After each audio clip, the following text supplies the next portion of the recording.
measure it flat, it contradicts that. I'm spitting flat facts and that. And I know you don't like that. Google Maps is flat, it presents elevation profiles like that. I'm a spitting flat earth king. Sentence has a ring, doing my own thing. If earth was a big roast chicken, factually finger licking chicken. We just got the measurements missing. I'm spitting eggs and begs, begging the question lesson. I've said it before, time after time. I'm the spitting flat earth king of rhyme. Welcome to Flat Earth Debate, Uncut and After Show. I'm your host, Nathan Oakley, and if you are new to this channel, or you've not done so already, then be sure to subscribe. Hit the bell notification icon and join button if you'd like to become a Nathan Oakley 1980 channel member and keep up to date with the Flat Earth Debate. If you would like to support the channel, there is a super chat that runs alongside each of these shows while they premiere. There's also a coffee, Patreon, crypto and thanks button in the info box below the video. Speaking of Patrons, I'm going to do a quick shout out to all of you who do support me on Patreon. So, a massive shout of thanks and appreciation to Smith Tools and Purchase, Level Plain Poem, Colton James, Survive the Spin, Effie Patriot, Thomas van der Zander, Measured Flat, Tiers Morgan, Mitch Kennedy, Rod, The Names Burley, J Mails 24, Unamento, Iron 26, Retro Bill, John Kays, Patrick Gunnels, Banter, Hairy Blade, Mobile Mac 777, Rob W, Del West Watson, Unbelievable Productions, Blue Ridge Ranger, Abraham Mohammed, Skeptic 936, Texas Mike, Chow Yun Cat, and Dank. So another massive thank you to all of you for supporting me on Patreon. Links to Patreon, as I say, are below this video. And with that, I will hand across to whoever is in Discord and Google so you can enjoy their dulcet tones while I set up for today's live show. I'm tired of this ether. What is ether? We're just kind of discussing around the topic because we're not going to be able to get to what is ether. But I'm entertaining the idea. Look, here's what it is, Surf Daddy. I don't want to hear inference. I don't want to hear, well, the word is not there. I don't care. Show me ether.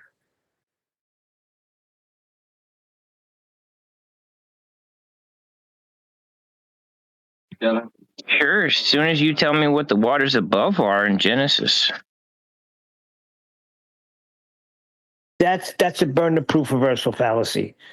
Why are you asking me about the waters above when I'm asking you what Bro, ether we're not is? in a debate. We're not in a debate. We're in a conversation. There is an answer to that question, though, Neil. So You want what somebody will to do prove is- something. That's great. Sorry to interrupt you. The reason you're being asked that, Neil, you can tell me if I'm wrong after this, by the way, gentleman that was just speaking. If you flip between asking and demanding for empiricism and then expressing your belief in the Bible, you're going to get called on it eventually. Now, number one, Neil's right. It's a burden of proof reversal fallacy. If you guys are talking about ether, you guys need to prove ether. You can't say what you prove the waters above. He wasn't claiming it in this moment. He does claim it. That's why I'm telling him that. That's what the standards are. Now, if I'm wrong in my assertion about why you'd put that at Neil's door, feel free to now tell me. But that's what I'm reading between the lines, being here daily. You're good. The reason I asked my question is his is a pigeonhole. He's wanting me to show him something that he knows is non-optical, like the wind. So I asked him to at least explain something that we know is non-optical that's in Genesis. I'm not talking about optical, all right? I don't see the air, but I'm breathing the air. I know it's there.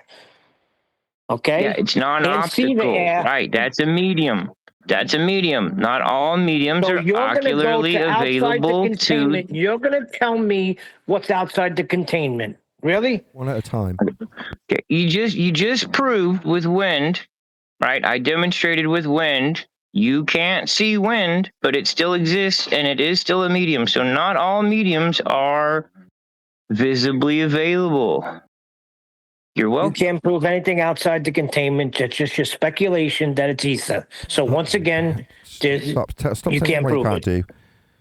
Right, fine. Just accept what he said. It's non-optical. He's saying, unlike air, now air, you can prove elements of it. You can demonstrate them. But he's saying non-comparable to the non-visible air. You can't see it. You can't see ether. next question is, well, what aspects of ether do you have to show us it then? You haven't asked that, Neil. Instead, you've said you can't do this and you can't do that.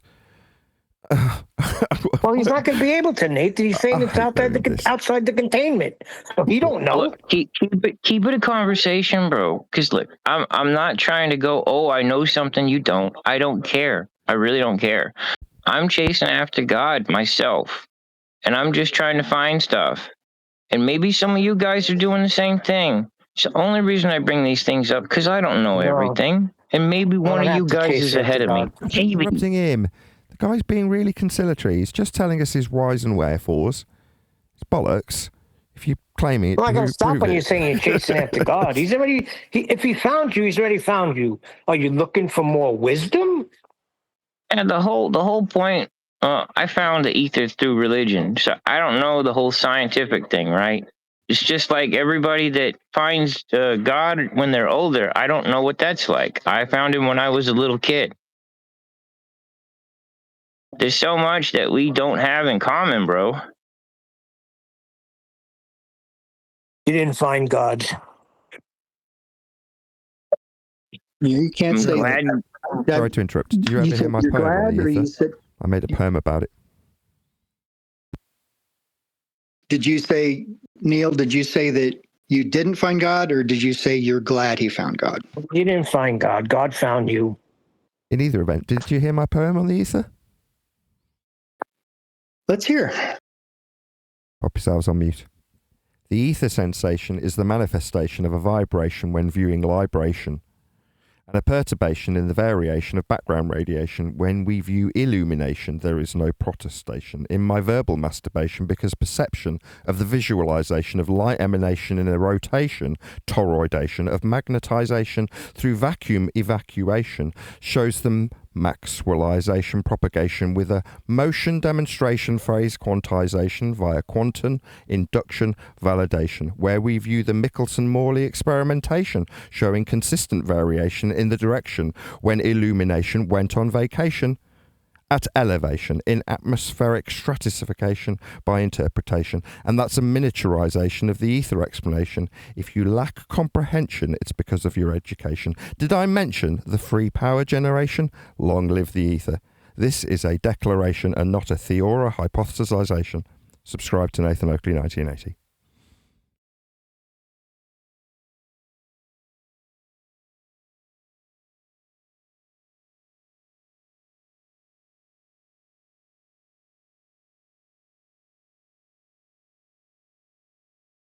Very good.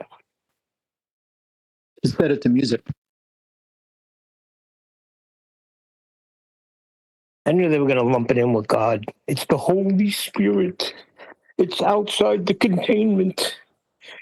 I destroyed Chewie for 6 months. That's what the ether was about. I was just trying to have a friendly conversation before the show started, buddy. buddy. Destroy nothing. The ether got shut down because you can't produce it. It's a fantasy. Right, it's back to the... I've got a similar attitude towards this. You're not going to like this at all, Neil. People can believe whatever they want. They want to believe they're on a globe based on flat Earth measurements, they can. If they want to believe that this is a different standard, have an ether, then they can believe that. Our problem extends from what it always has been with the people who claim it, that they start to lean into the claims of science and suggest they have empiricism. Now, the guy who was speaking, what's his name?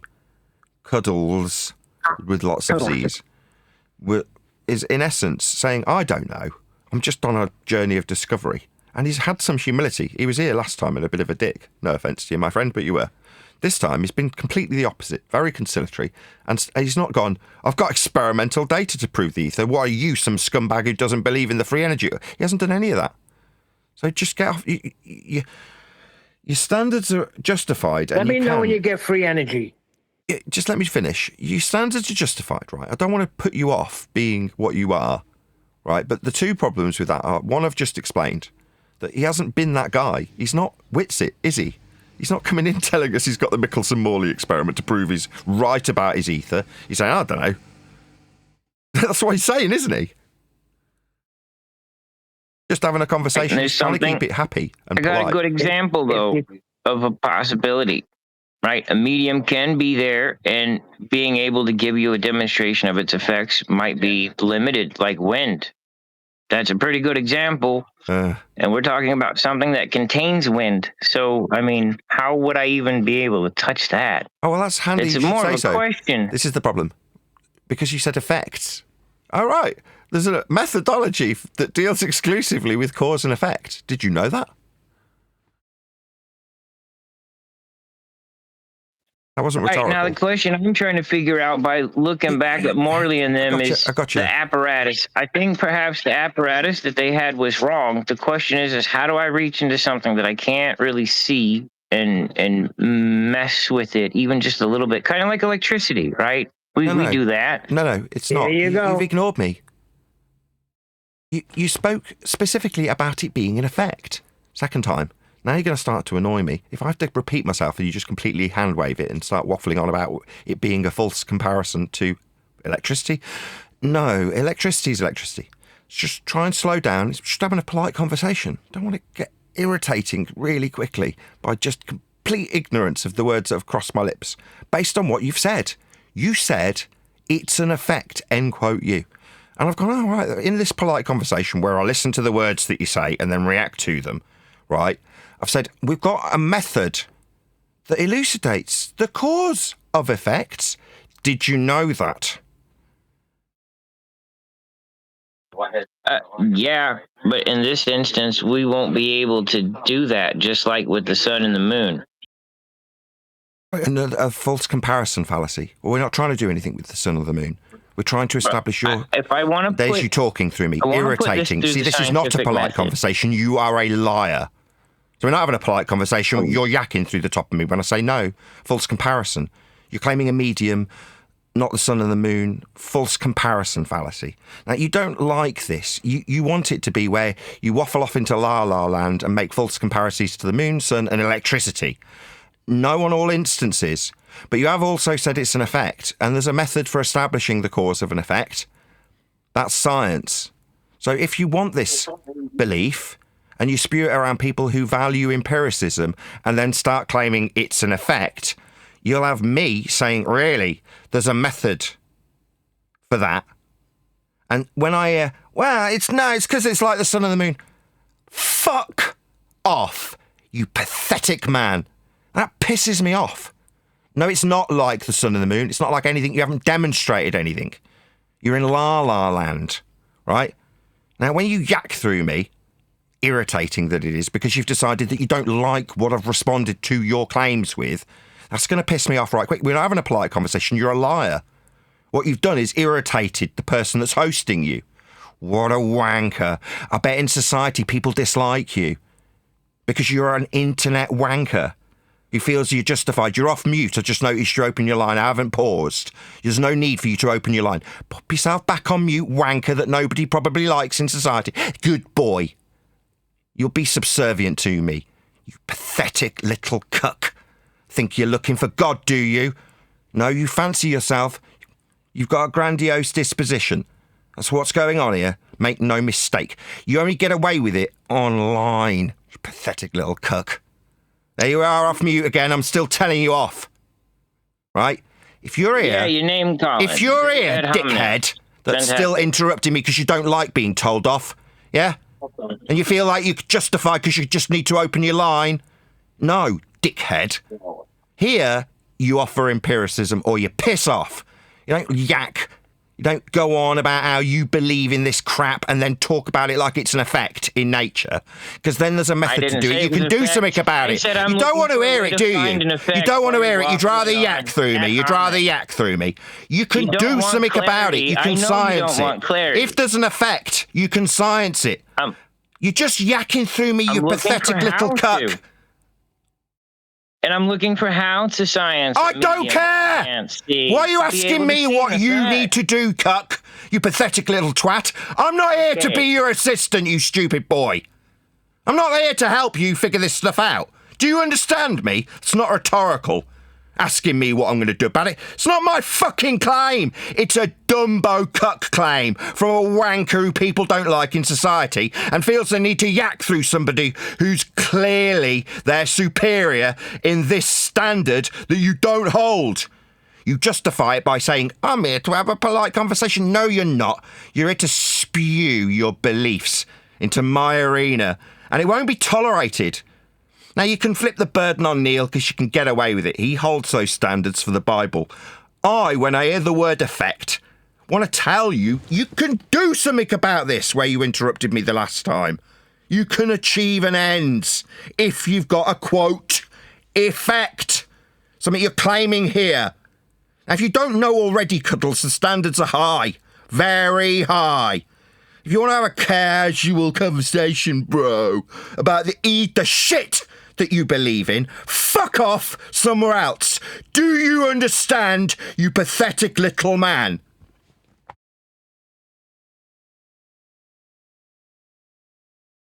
You respond or I remove you. 5, 4, 3, 2, piss off, come back tomorrow. Stupid little boy.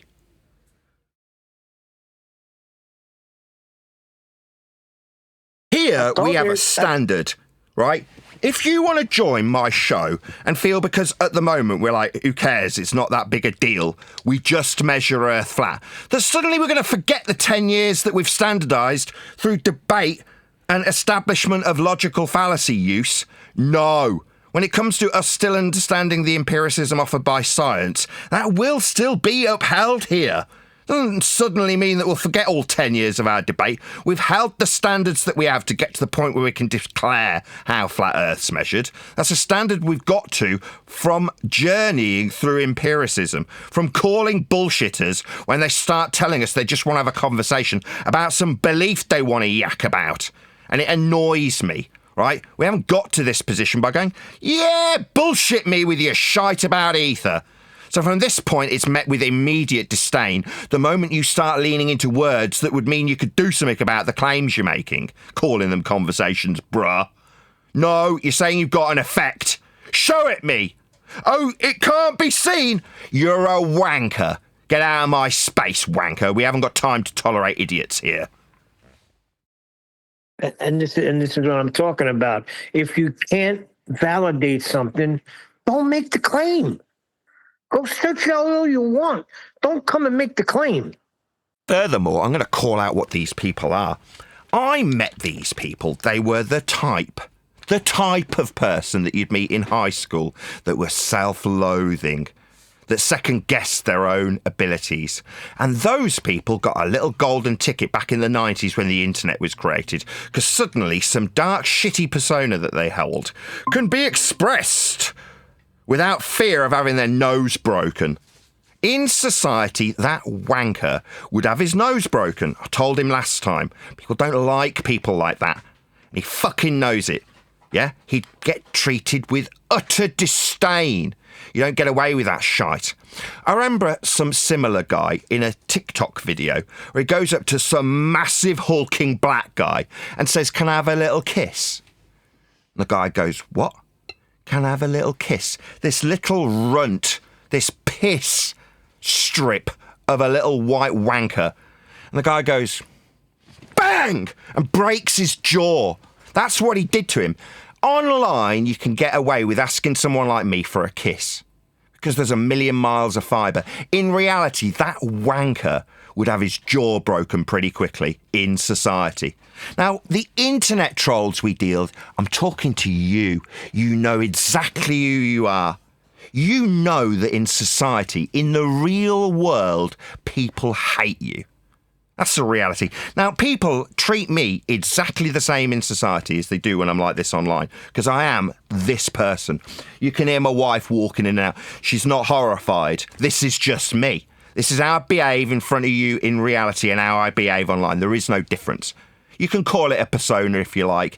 There's a mild 1% of me that can just about get away with calling this a persona, because I am online also, and I won't deny that, with my real name and my year of birth attached to me. So you know exactly who Nathan Oakley is when he spits this kind of venom. That wanker cuddles or whatever pathetic name he's ascribed to himself so he can behave like the man that he really wants to be in society but can never get away with. Ever. So the worst of people come out because they're on the internet. Those are our anti-flat earth brethren. These are the pathetic individuals that they are. How they behave online is only because they can get away with it online. That's it. In the real world, they wouldn't get away with being like they are because people despise people like that. They don't get very far very quickly because people can actually do something about it in person with them. Yeah? Often causing them real pain, rather than the pain in the ear holes that I get off these wankers when they come and deal with us here. You have internet personas, pathetic fake names that you use to get away with behaving like twats. Well, from this point forth, why would I have to give you any courtesy? Why would I do so? I don't need to. You're not correct. Now, when you want to claim that you're having a nice, friendly conversation with me, that's the equivalent, as we used to describe it, as pissing down my back and telling me it's raining. You're not here to have a polite conversation. You're expressing your belief, and you're being a wanker while you do it. From this point forth, we all know what the actual belief is. It's not ether. It's globe. So I'm going to start behaving like this to you pathetic wankers on the globe side. The same exact type of individual, the pathetic wanker that can get away with offering up their disdain character online and not in reality because they'd never get away with it. Me, I'll demonstrate my justification in utter disdain to anybody in any circumstance with my real name attached to it. Because this is what reality tastes like when you have the mirror of what type of person you think you can be with 1,000,000 miles of fibre before you. Me, I'll behave like this all the time because I can justify it easily. And at the moment, I'm going to start justifying it more. Because you, the people who've been opposing us for the last 10 years, saying we should drink bleach, jump off buildings and be castrated after our kids have been taken away, you are the cowards, the pathetic cucks, the wankers of this world who need the internet to feel a little bit brave for a couple of minutes. Well, wankers, the rest of the society that's surrounding you is still there, yeah? And I'm going to be a dose of reality to remind you of these facts. Yeah, remind you of your fear of what society would do to you if you actually behave the way you do online out in the real world. Your fear that people would look at you as a pathetic cuck when you profess your globe belief as everyone else realises how flat Earth actually is. You will be the ones left behind. You will be the social outcasts that made you this way when you were at school and nobody liked you. I know your type.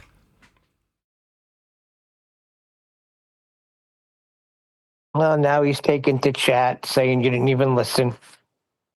I heard him say it was an effect and then tell me it was false comparison after false comparison. So what would I want to talk to somebody else? Effect, you say? There's a methodology for establishing the cause of an effect. Do you understand? Oh, I know, it's like being like the sun.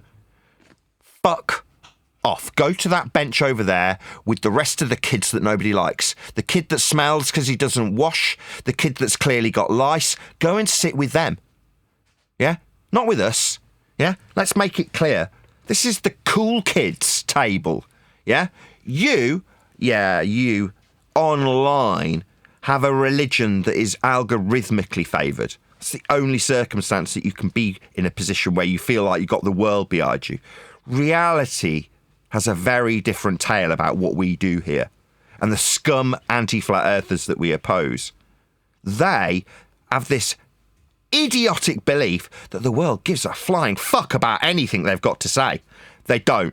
I absolutely assure you. Even when they profess that they are paying an interest, deep down they couldn't give a crap.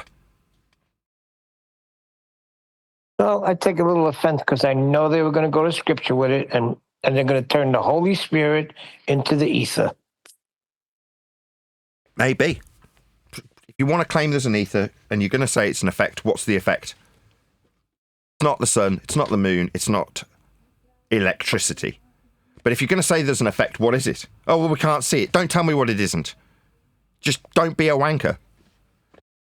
Yeah, well, he's claiming that just like you can't put the sun and the moon through a scientific experiment, it's the same with the ether. He's trying to figure it out. He needs help. Yeah, I got it. Just because the unicorns don't exist, I need to study the horses because they're like the horses. Fuck off. And that's the whole thing. Just don't make a claim about it. If you can't validate it, it's pointless. I want to dispense with these pathetic individuals as soon as they present themselves to us.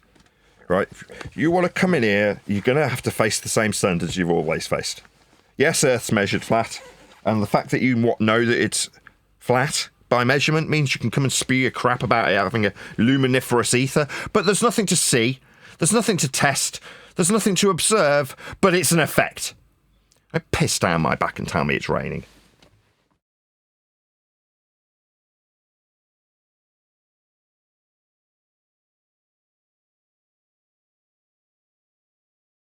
Yeah, there's a lot of people out there like that. There's a lot of people still feeling like they have to debunk the globe instead of just demonstrating how Earth is measured flat.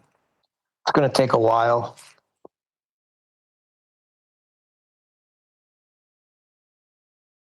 Yeah, we're surrounded by conspirators. They want to believe in nonsense. They want to find themselves in a rabbit hole. Well, I'm just falling down the rabbit hole of ether. Oh, piss off. No, you're not. You're just a wanker.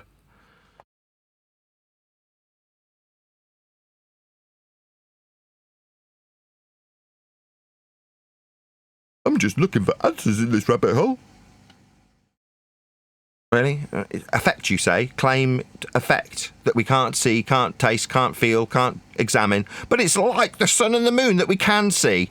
It's like electricity that we can experience. You're just a wanker. It also seems like the more you know about the globe and heliocentrism, the more props you get because you have the knowledge of this. Yeah, you can monetize sniffing your own farts with heliocentric garbage, of course.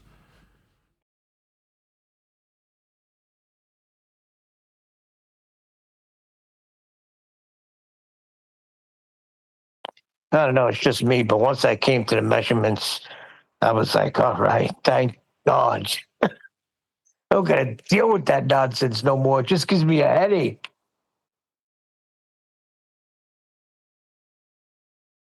Well, I don't like dweebs.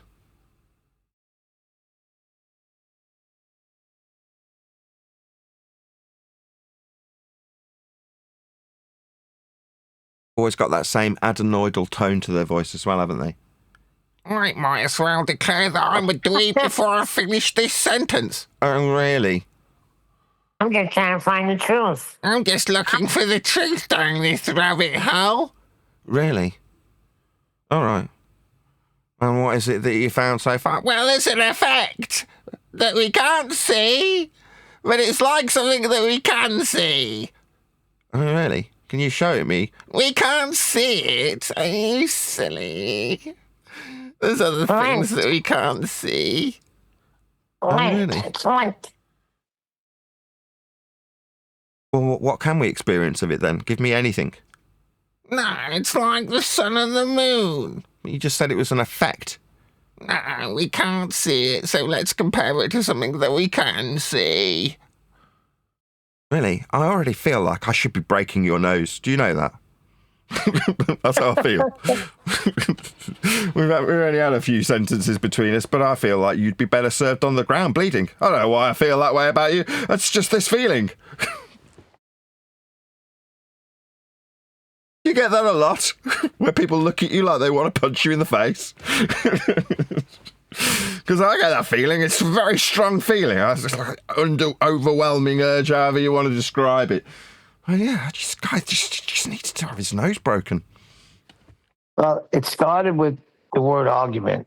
I said, I'm tired of these people in arguments. Because somebody sent me a clip of Evan Bryan. I'm listening to them argue about 69 degrees and stuff like that. I'm like, why are people arguing anymore? It's like, it's been over, but people still want to have arguments about nonsense. Yeah, I know. Declare statements of fact. Yeah. Earth is measured flat. That's a factual statement that nobody can deny. They can, yeah, they can say after we measured Earth flat, and we've got its flatness measured, that we're going to use for doing other things with the flatness that was measured, can I say it's flat? And then you gotta listen to a show yesterday, and Jen Consley with sometimes you gotta expound on it a little bit more. I've never had that problem. I don't get it. I don't think you're laying it out right. If you're just saying, like, what's it, Earth is measured flat, then yeah, you're gonna have a problem. How are you? I'm good. Are you all? You all well? Yeah. How are Very you? good. In the pre-show, we had a guy wanting to profess the ether, and he did okay. You know, he seemed fairly casual, laid back, just like he was wanting to have a chat, dude. You know, that kind of dude. Cool. Likeable. And then we got to the point where he was claiming that it's an effect. And I was like, oh, right, we can elucidate the cause of an effect. Obviously, we need to see the effect. Like, it's not a phenomena until it's an observed phenomena. But unfortunately, we then had false comparisons of it being like electricity and like the sun and the moon. And obviously, I'm going to expect a higher standard of the people who are around us.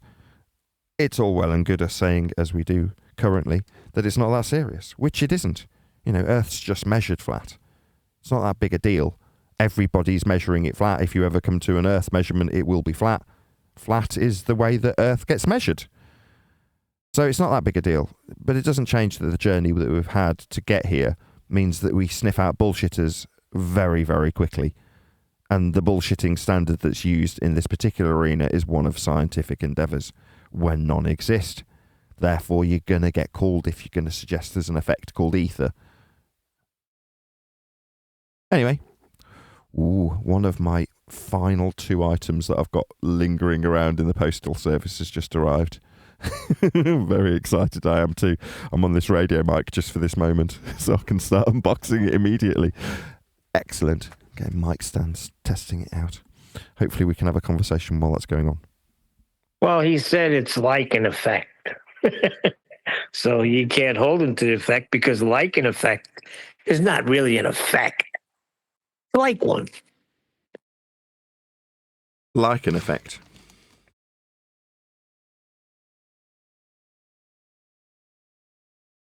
Yeah, like I say, it just feels after 10 years of doing this, like we're very quick to recognise when someone's pissing down our backs and telling us it's raining. Like an effect. It's either an effect or it isn't. And when it comes to these things, this is back to a useful reason why we teach people who are around us the scientific method. So you can understand when someone like this comes along and starts giving you an idea of something called ether. Sorry for all the noises. You can call them on it. Because what are we talking about here? An effect. Awesome. Science deals exclusively with effects. Naturally occurring phenomenon. What's that? You'd need to know what effect is. Well, in this case, it's not an effect unless you've seen it or experienced it. Had something happen that you've witnessed in some capacity. That's an effect. It's not an effect until it's an observed effect. It's not a phenomena unless it's an observed phenomena. It can't be your dependent variable unless you can see something frickin' vary. Because you're going to try and cause or induce that variation. The variation being the dependent variable. The effect that you want to know the cause of. But bullshitters want to invent effects. Not put them through a methodology to establish the cause within a level of empiricism that's indisputable. No, just claim that they've got an effect that you can't see, isn't experienceable, but is simultaneously like half a dozen things that you can see and you can experience. Yeah, we recognise bullshitters quite quickly here at FED. Why? Because we've learned what science is. Why? Well, because we know what science isn't. Why? Well, because people use the words of science to bullshit about things that haven't existed, don't exist, can't be shown, aren't demonstratable, but simultaneously might be the source of all free energy or God himself. Yeah, bullshitters.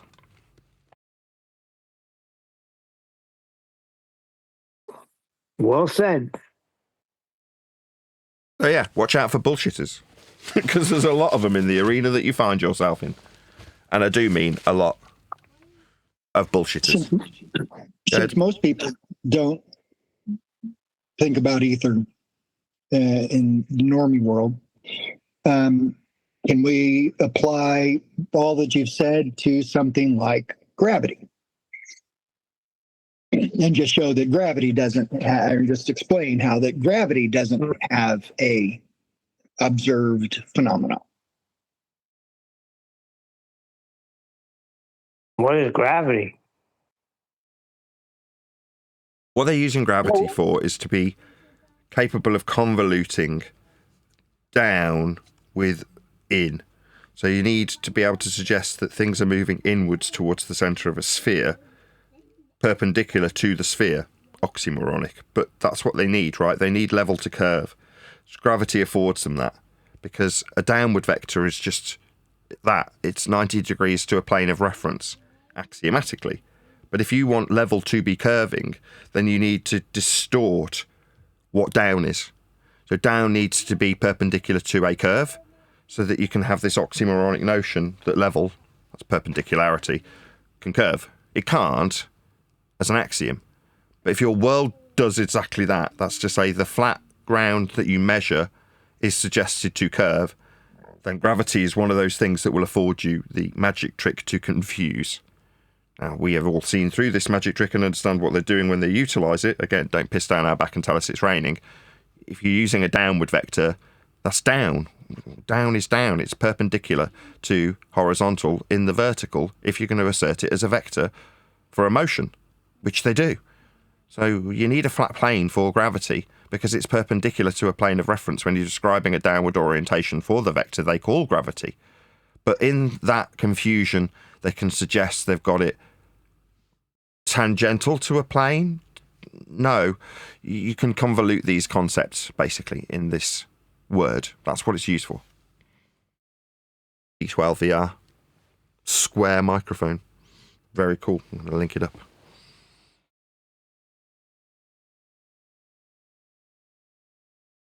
Yeah, that's what they need gravity for. They need it to confuse people because down doesn't sit adjacent to a curved anything, but it does in a world that you've distorted horizontal with curving. Yeah, makes sense? That's what gravity's for.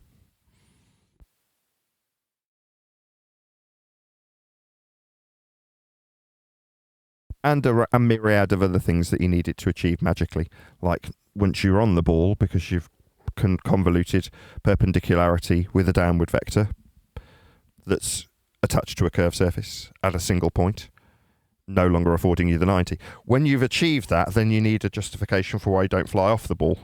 So in terms of what they'll teach kids in school, they'll teach them that it's a force holding them to the ball. Right? That's what it's being used for.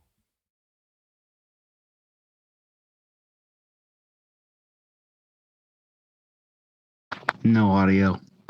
No audio? No, I thought he switched microphones and it stopped. You what? I might be wrong. I was watching the stream and I was watching you and then it just kind of cut out. I thought that you had switched over microphones and I have. it had cut out. I'm doing things. I'm messing around with something that's come up. It's my second to last item, so it isn't the last thing I purchased that I've got in front of me. I've got the other item on the way. It's just the seller's not shipped it yet. So I've got two items that have come, and then there's literally nothing to come through the post. I've stopped buying these microphones. So today I'll make a video with this one, and then there'll be one last video for my shorts. So I'm kind of getting a bit nostalgic, hence I've prepared the room so that I can actually do this while my live stream running. It'll be the last time I'm having to do two things at once as well, which is to say, deal with a microphone and do a live show. But this one's not for sale, so it's not like I've got to do any work in that regard with it. It's going to be something that I'm going to keep. So this particular one has been purchased because I've had a crap ton of bass drum microphones that I've bought and sold. They happen to be very profitable. So I've bought a really, really, really nice bass drum microphone called an AKG D12. And I'm going to wire it up during the live show. I'm doing it now on camera.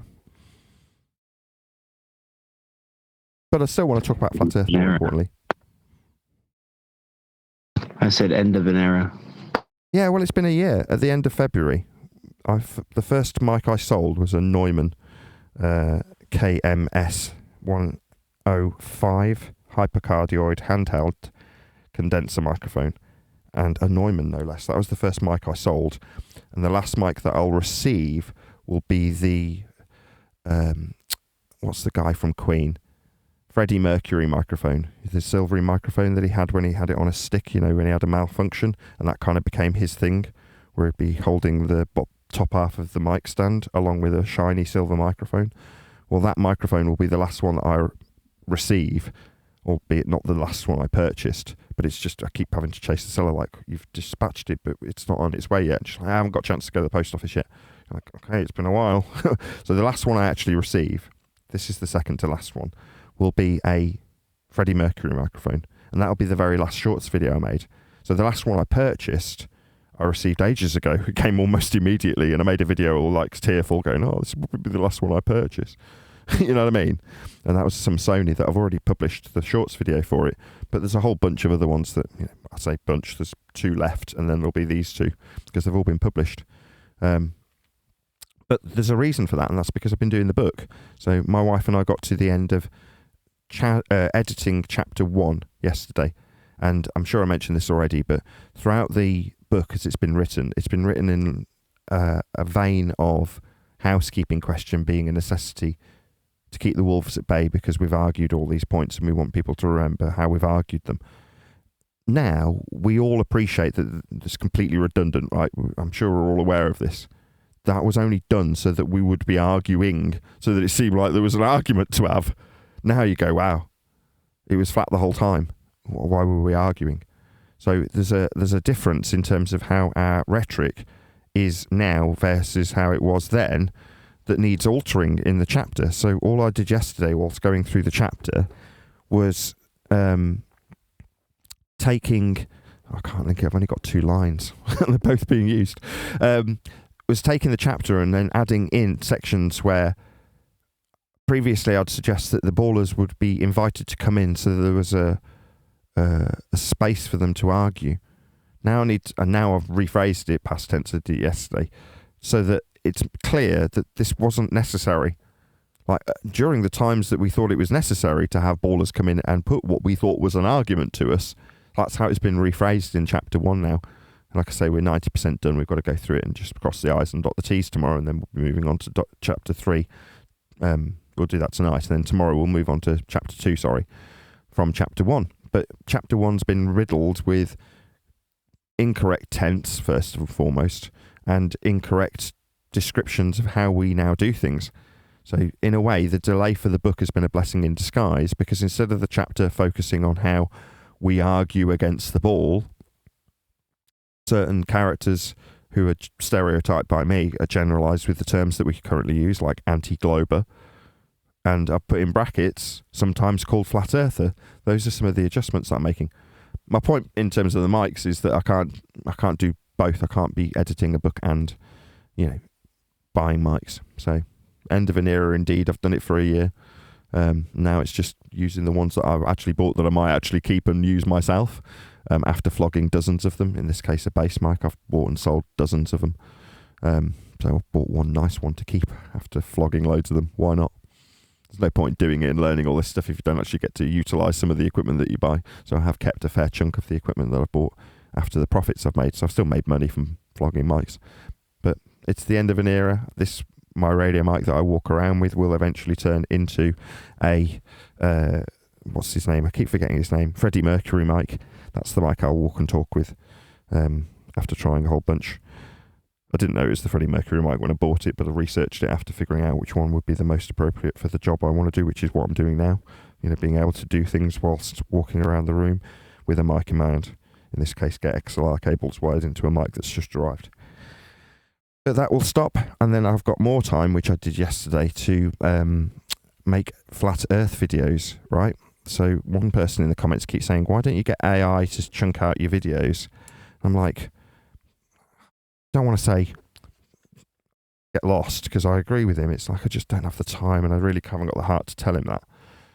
It's like, why don't I chunk out? Because I haven't got the time or the money to go and buy AI, and the ability to actually use it would be something that time would afford me, and so would a bit more money. So having a book being sold and earning the money from that book will mean that I don't have to write the book, don't have to flog microphones, and put my money into maybe getting an AI bot to go through the live shows and chunk them out and annotate them, or do whatever it needs to do to make them more digestible with timestamps for people, because they say, oh, I haven't got the time to look through an entire hour's show. Oh, okay, well, my bad. I'll hopefully rectify that when I've got a bit more time on my hands. But I have actually got a tiny bit of time on my hands, and one of the things I've done as a consequence of that is produced a video. So yesterday I produced a video called A Few Flat Men, which I'll play to you now. Few flat men. You used a flat Earth angle measurement. Contempt, you don't only measure Earth flat. Did you measure the Earth flat? You don't have to answer that question. I'll answer the question. You want angles? I think they're inevitable. You want angles? I want the truth. You can't handle the truth, little boy. We live in a world that has vertical walls parallel to the plane of reference. Those walls are measured at 90 degrees. Who's going to know we need horizontal when referencing Earth for the measurements? I have a great responsibility to use EQ mounts for the full 24 hours of angle measurements. It's more than you could ever fathom. You weep for anarchy and you curse the anti-flat earthers. You have that luxury. You have the luxury of knowing what I know, that the Earth flat Earth angles made Antarctica, while tragic, are the same angles that save lives, and my angle measurements, while grotesque, save lives. You don't understand that truth, because deep down in places you no longer talk about at parties, you want me on that ice wall, measuring those angles. We use words like level, parallel, plane. You use them as a punchline. I have neither the time nor the inclination to explain these flat measurements to a man who rises and falls under the flat sky I've measured, enjoying the flat angles I provide. I'd rather you said thank you and went on your way. Otherwise, pick up a sextants and calculate a circle of equal elevation.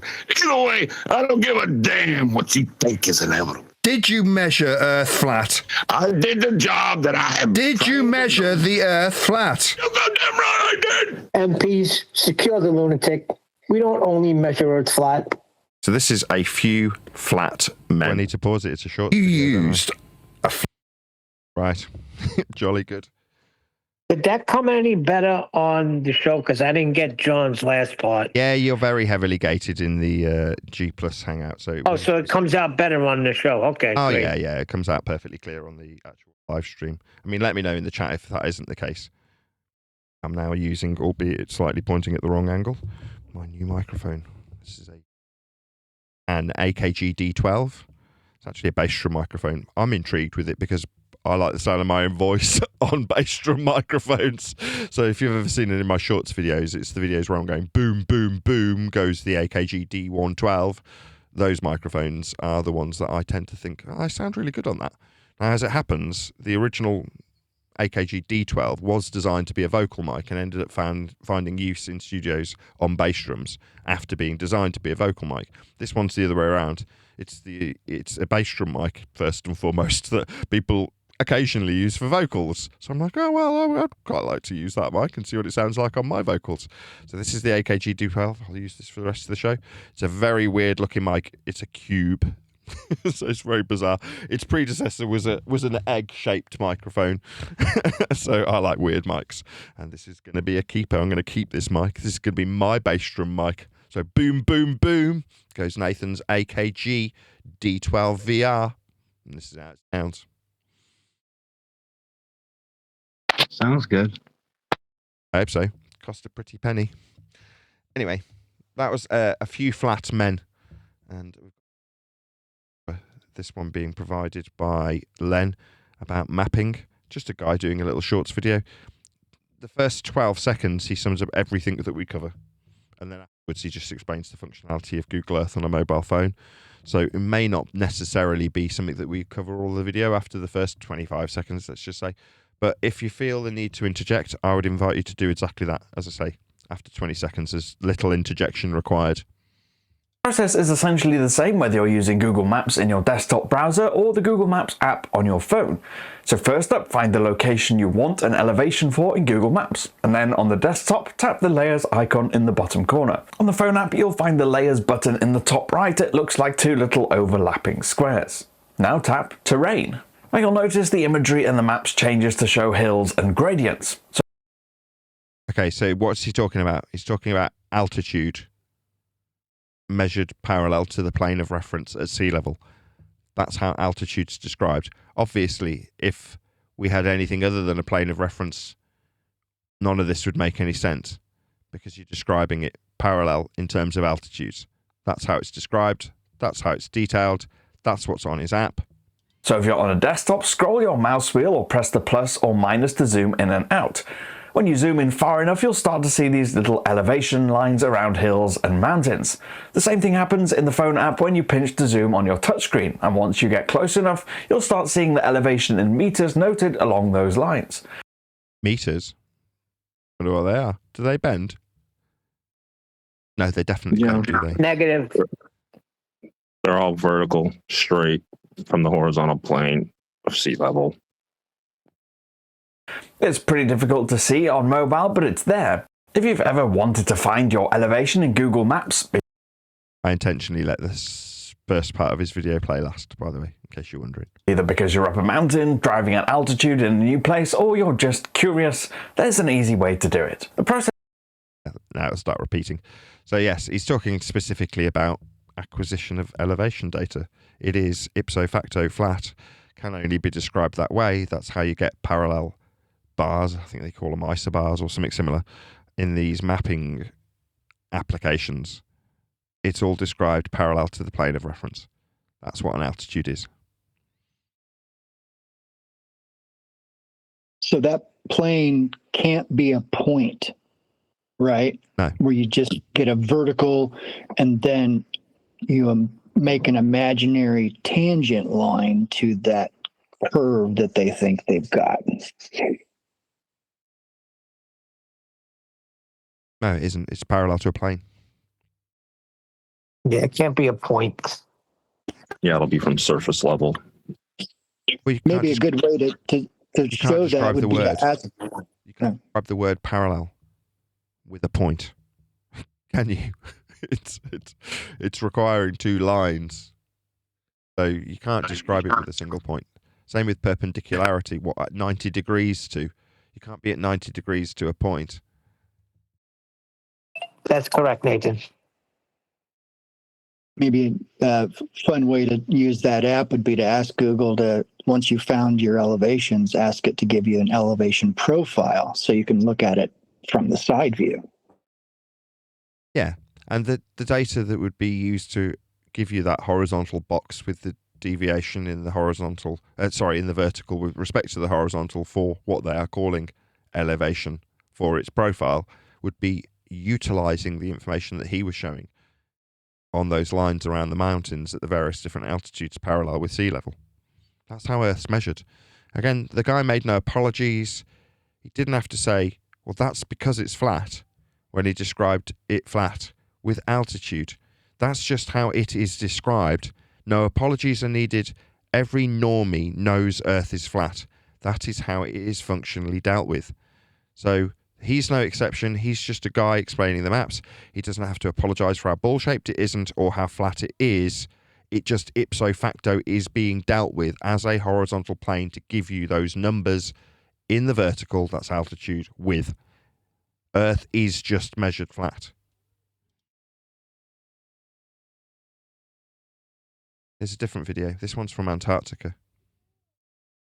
So, to prove this, I went outside, and by the way, it was about 10 below with a negative 35 wind chill. I stuck a pole in the ground, and I measured the height of the pole. Then, I measured the length of the shadow that the pole was casting from the sun's light. Does he know that he doesn't have to have the audio from the video when he's doing the voiceover? I mean, maybe he doesn't know this, but I mean, you can put the wind noise over the top if you must, to make the point that it's going quicker than the video actually looks. or slower than it actually looks, I should say, and that there's a lot of wind. But then, you can just cut the audio from the video that you've taken out here. You don't need this. The top of the pole to the end of the shadow will be the hypotenuse of that triangle. That's important because we know the opposite and adjacent angles for the math we're about to do. Oh, just so everybody's clear, that's Earth being measured flat, functionally, in terms of its operation, for whatever calculation he moves forward, moving after he's measured a flat Earth with his angle for his hypotenuse and for his right angle triangle. Go ahead. Yeah, he doesn't get out of using Earth as level either. Yeah, but it's only a small area, Nathan. That could be done in a globe. Can't. It's an angle. It's a triangle. What are you talking about? It's so biggy that there are flat areas where they could do this and get little measurements of shadows. Yeah, I like this. This gaslighting that the people who decided that they're on a ball and in consequence when it comes to measuring Earth flat. Earth's so biggy that what? We can measure it flat? No, he is measuring it flat. Now, all the apologies in the world for how small an area it is won't change what is functionally happening here. He is measuring Earth flat with an elevation angle. Now, as we just went through on the video prior, elevations are all described with the same parallel to the sea level. That's how it's dealt with. That's what elevation is. Now, when you take an elevation angle, you are ipso facto measuring Earth flat. Again, this guy's not going to make any apologies for how flat he's measuring it. He just is measuring it flat. Now, if you want to make apologies after the fact for how ball-shaped it isn't, because it's so big and ball-shaped when he measures it flat, I'll just point out what I've pointed out now. No, he's just measuring it flat. It's not that serious. No apologies are needed. No explanations are required. He is just measuring Earth flat. Now, in order to retain a belief in a ball, you may need to justify how small an area is measuring. Okay. This principle can be extended out in celestial navigation for tens of thousands of miles. So it doesn't matter what you say. What, Neil? I said, oh dear, you went there? You went to celestial navigation? Well, that ends that, doesn't it? Any measurement, it doesn't matter. It doesn't have to be celestial navigation. This isn't a celestial navigation measurement. I'm just counteracting the suggestion that it's a very small area. Like the process of measuring angles, in this case sticks and shadows, is no different at any scale for any distance on Earth. The distance itself, when you get to this seeming argument, is given in kilometers or miles. They're horizontal and linear also. I want to describe how many, 5,800 miles that you draw out an area of equal elevation, measuring surface level for the angle. Well, this is what he's doing. He's just measuring surface level for the angle. Okay, so he's measuring surface level for the angle. No apologies are needed. None are given. No explanations for how globe-shaped it isn't are required. That's the point. It's just measuring Earth flat. It's not that serious. Right, yeah, but they'll say it's in a small area. So you take them to a larger area like you did when you're doing celestial navigation, and they're screwed. Yeah, but why would you need to? Okay, so you say it's just a small area. Yeah, okay. Yeah, it is. Yeah, that's right. And? Oh, therefore it can still be a ball. No, it isn't a ball. It's measuring it flat. Yeah, but on a very small area. Why are we having this discussion? One of those, are we in a place where, because I've taken an angle measurement and I'm utilizing a triangle, I've got to argue with you about your belief in how ball-shaped it isn't, with a justification for why it isn't ball-shaped? It just isn't ball-shaped. You don't have to like that.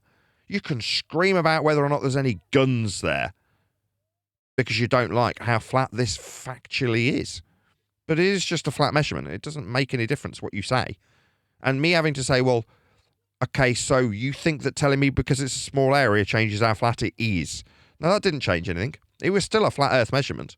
What's that? But if it was bigger, okay, so now it seems like we're having an argument about it, doesn't it? So I've got to go to celestial navigation to show how big an area we can measure with an elevation angle. Who cares? This angle will still be flat. the celestial navigation angle will still be flat, and the distance that we're arguing about, how big an area. So you're saying it's only, what, a small couple of feet area? Feet are flat and linear. Any measurement in feet will be flat, require a horizontal flat Earth as the surface level to be measured. What's that? You want to take it up a notch to some miles? They're flat and horizontal and linear also. Why are we having this discussion again? Because of how ball-shaped it isn't. You just need it to be something it isn't, and are therefore telling me by justification that it's only small.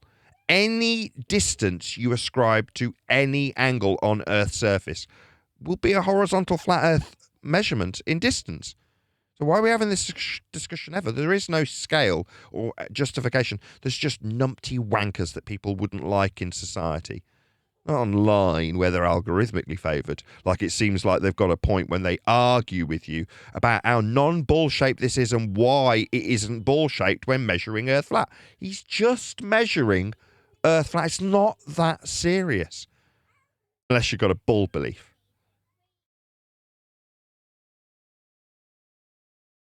Nathan, it says, Yeah. it says measuring the Earth's tilt in trigonometry. So, yeah, he's measuring Earth flat. They're using small areas so they could get away with their nonsense, even though the way you explained it was perfect, 100% correct. But the world ain't going to see that. They're going to see, oh, it's a small area. So Earth is so big. Yeah, I get it. Then don't measure it flat. I don't have the time, nor the inclination, nor the energy, nor the motivation to sit there and contemplate something that already makes sense. So what if it is flat? Then what? What happens? So what if it is? No, it is. Like when you measure an elevation angle, when you measure a horizontal distance, when you look at a compass, when you measure how high you are with respect to the map that you're looking up your height or elevation with respect to sea level from. Every measurement of Earth, without exception, is flat. Why are you putting it into a what is statement? You just said you don't have the time or the inclination or the care. Yeah, someone else has watched A Few Good Men, eh? To fathom it. Yeah, you're what if it motivation. is? It's not an if statement. Ed?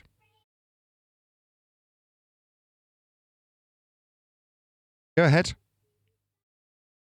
Oh, sorry, Nathan. Yeah, I was just saying your appeal to motivation doesn't change the Earth being measured flat with every single application ever.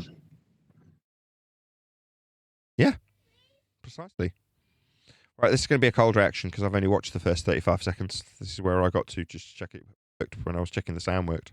And I guarantee you, that if it was flat... Not an if statement.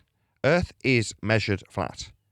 Right, elevation, parallel to surface level or sea level, is how Earth is described on every map you'll ever use. Have you never seen the scale on a map in miles or kilometres? It's not curving. It's flat. It's horizontal. It's linear. That's how we measure distance. That's how maps function. To ascribe those lines on the map, we had to measure Earth and survey it. Again, we've covered the Parthay video where they were doing it with the stereoscopic vision that they were utilising to determine the altitudes with respect to sea level when drawing out lines on the surface for the maps that they draw on a massive flat plate. They're measuring the heights with respect to a parallel surface level derived from sea level. All of these axiomatic principles are how Earth is dealt with. Now, you probably have a bull faith and are saying, somebody's questioned my faith. But what difference did it make? Well, none, because it would still be measured flat regardless of whether or not you understand it. It doesn't matter if you appreciate how flat Earth is. You're not measuring it.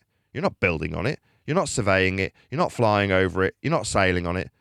There's no possibility that saving someone's life at sea with a methodology for measurement that's been utilised to create the maps to put horizontal distances and scales onto so that we can travel in a flat Earth orientation like south, you're never going to be in any way put in any responsibility for any of those things. So what difference does it make to you? None. You're an insignificant nothing in this regard. Your opinion on the matter doesn't have any bearing on how flat Earth gets measured. But it does get measured flat, described as flat, detailed as flat, mapped flat, charted flat, built on flat, flown across flat, and sailed upon flat. that? What difference does it make to you? None.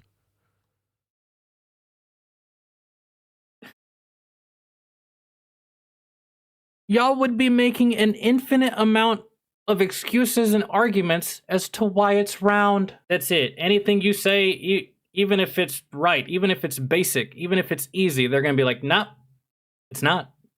Why? I just don't agree with you. It's not. Yeah, he's right. Doesn't matter how basic and easy it is. Okay, you've got miles. You know what a mile is? Yeah, that's flat. It's too basic for you. What, that doesn't mean it's flat? Yeah, that's exactly what it means. You're describing distances in a horizontal orientation, in a direction that's on a compass that's flat, with the altitudes described from a flat sea level. When you fly across it, you're flying in straight and level flight, parallel with the ground and parallel with the other aircraft, parallel with the ground. All of these axiomatic principles of Earth measurement are very basic, but inevitably, I know this isn't his point, he's saying it about us. I'm saying it about you and your ball faith believers that you'll now appeal to. This is Simon Dan. Quote, Simon Dan, we don't only measure Earth flat. Yeah, we do. We only measure Earth flat. I refuse to believe that. It's about belief. It's about measurements. You got people that are like that, actually like that. No, you're one of them. This is pure projection. Something basic. 1 + 1. 1 + 1? What about 1 mile + 1 mile? That'll be horizontal, like on the scale of a map that you've obviously never used. What about the distance that you'll be traveling in respect to the orientation that you find yourself using a map with, like a compass? Look south. That's flat. Guess what, Dumbo? You just measured Earth flat.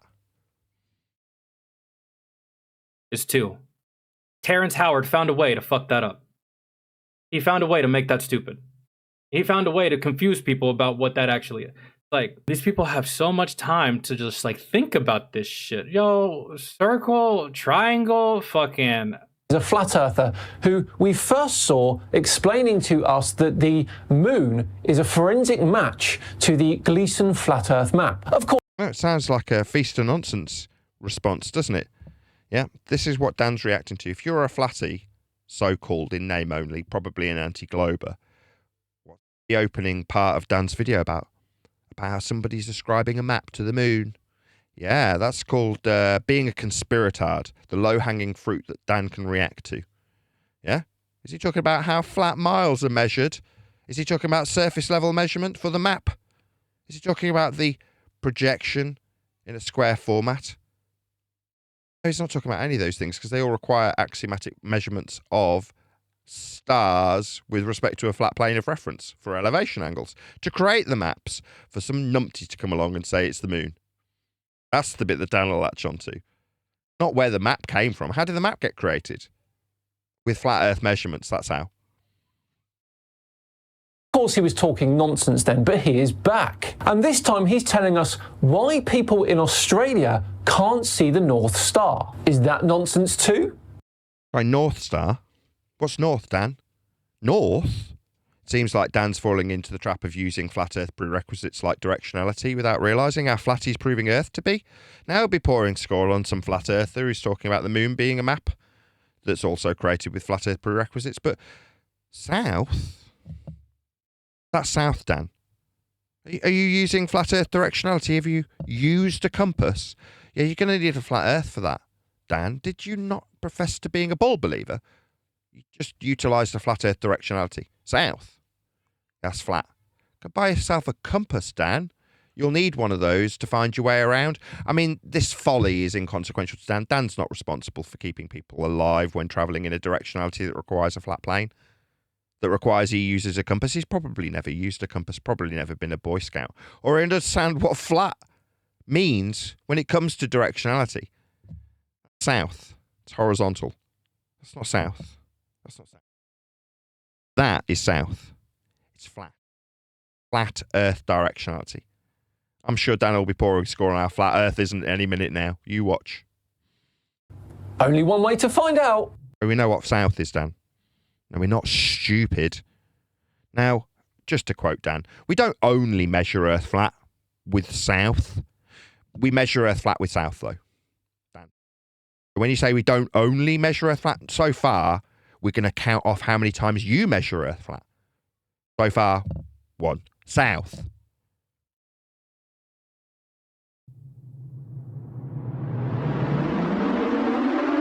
You see what I'm talking about? Why Australia can't see the North Star?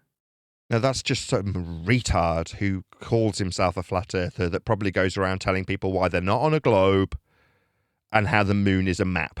Yeah, that's what we are surrounded by. It's unfortunate. It annoys me greatly. I call them conspiratards.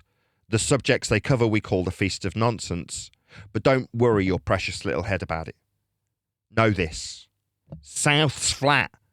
You haven't addressed the actual words that have come out of Dan's mouth yet. I have. My name's Nathan Oakley.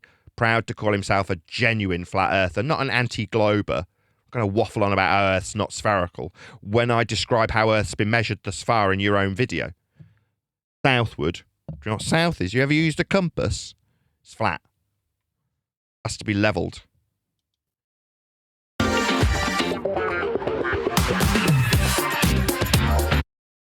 Wow, that's a wonderful, unskippable commercial.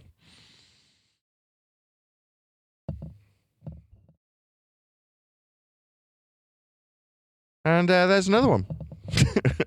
30 seconds of unskippable ads. It's what you need in the middle of a video response. Anybody got any comments while we're waiting for the ads? Occur to you? Okay, Dave. This is the Gleason's map. You've probably seen it before. And I just wanted to show you a couple of... Yeah, I've seen that map before. Really? Sorry, did you not say you hadn't got the time or the inclination? I'm pretty sure that's a direct verbatim quote.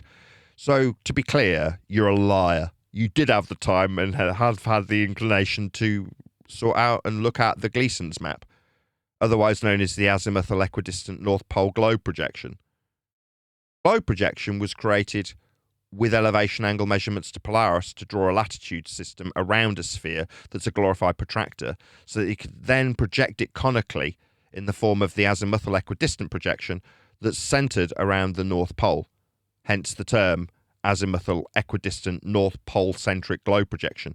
It's also got a title from the person who projected it in this manner first. That's Gleason. The title's the As It Is map. It is reliant on us measuring Earth flat with elevation angle measurements to Polaris. It utilizes that system. That's how it's created, with flat Earth measurements, just so we're absolutely clear how Earth is measured to produce such a projection of a globe that utilize flat Earth angles to create the latitude system on it. That's what this is. Now, you've seen it before because you do have the time and you definitely have the inclination to look at this stuff. You're making a video about it, self-contradictory. But you wanted to seem casual. I haven't got the time or the inclination. Yeah, Jack Nicholson said it a lot better, though, didn't he? Watched A Few Good Men recently? Yeah, us too. In that sense, and also in the actual globe shape that it is when we're all in school learning about this shit. Little things here. So, for instance, we live here. There's the UK. I don't know if you can spot that. Yeah. And looking up and across, this centerpiece would be the North Pole. And if you were standing there in the center, Polaris would be 90 degrees above you, straight ahead of you. So what's 90 degrees mean? Anybody? See, what we're into is, this is the problem we've had for 10 years. Whistling past the flat Earth prerequisites that are used to create such a map. I've detailed them preemptively. And now we're describing an actual measurement of something. Zenith. The man on the video says, if I was standing here, that's where Polaris would be. 90 degrees to a plane of reference. That's a zenith position. Or GP, ground position, where you are directly below the star, in this case Polaris, the system that's used to create the azimuthal equidistant North Pole-centric globe projection. A flat Earth angle measurement being described in degrees. You can't describe it in degrees unless you've got a flat plane of reference to have the protractor referenced to. That's where we get degrees for latitude, by measuring Earth flat. None of the dickheads in this video will measure that. The dickhead conspiratard that they're covering, Simon Dan the retard who knows Earth's measured flat, but not only flat. Well, yeah, only flat by you, south. In this case, degrees. Now, will any of them mention this? No, because they're stupid. All three of them are idiots. That's a fact. Meanwhile, we've got south and we've got a zenith being described in a degree for the latitude system of the azimuthal equidistant North Pole centric globe projection derived from a measurement to create a globe with the same exact principle. Degrees, measurements of Polaris, all requiring a flat Earth. There's no getting away from it. So far, we've got 4 flat Earth prerequisites just to be having this discussion. Not one of the 3 numpties in the video will recognise it. I absolutely guarantee you. End of discussion here. What's that? 90 degrees? Zenith? Polaris? Yeah, when you're at the North Pole, a star we call the North Star is directly above your head. Doesn't change what north is. That's north. Yeah? That's not north. That's north. Yeah? That's south. We all clear? We all use compasses, flat Earth requiring device that's 2-dimensional, leveled to a plane of reference. We're all clear what south and north are? Good. Go north and then start using a compass, because you're going to make a globe out of that compass. You're going to draw lines of latitude around the compass that you're measuring Polaris with from a flat plane. Earth's measured flat for every single conceptual detail in this discussion that 3 numpties haven't recognised. Nobody's pointing it out. So everybody's whistling past the zenith position of Polaris at 90. 90 what? Degrees of a flat Earth. That's what. Straight above you, rather. So you'd be looking across and looking up, and Polaris would be there. Now, that's quite a short distance. Distance? Are we going to start describing horizontality? Linear measurements in miles or kilometres? Yeah, we're going to be measuring Earth flat. Nobody's going to mention it. Got 3 numpties, one who hasn't got the time or inclination to have the time and inclination to be listening to this when he's listening to it. Idiot. Another idiot that says that the moon's a map. Idiot. And a third idiot that says we don't only measure Earth flat when he's taken 1,000 flat Earth measurements of angles to the sun. Yeah, those are the 3 idiots that we're dealing with. Meanwhile, every single concept that's being utilised, be it Polaris, angle measurements, surface level, sea level, projections from globe that use latitude, all of which are flat Earth requiring in the first instance. There's no exceptions. Earth's measured flat. But if you look at it from Australia, this is Australia. Is it? Brad, was that somebody trying to add something? Go ahead. Or is it him? It looks like a piece So you'd of be bacon. looking up and across, and you see the distance. So there's the UK. Horizontal linear There's distance Polaris, or the North from our Pole. flat Earth. Yep. Nobody's mentioning it's just okay, we're all just going to accept that we can measure this horizontal linear distance and it be accurate. Yeah, from the centre out, that's how this map is accurate. You can use it in this fashion to give you distance and it will work.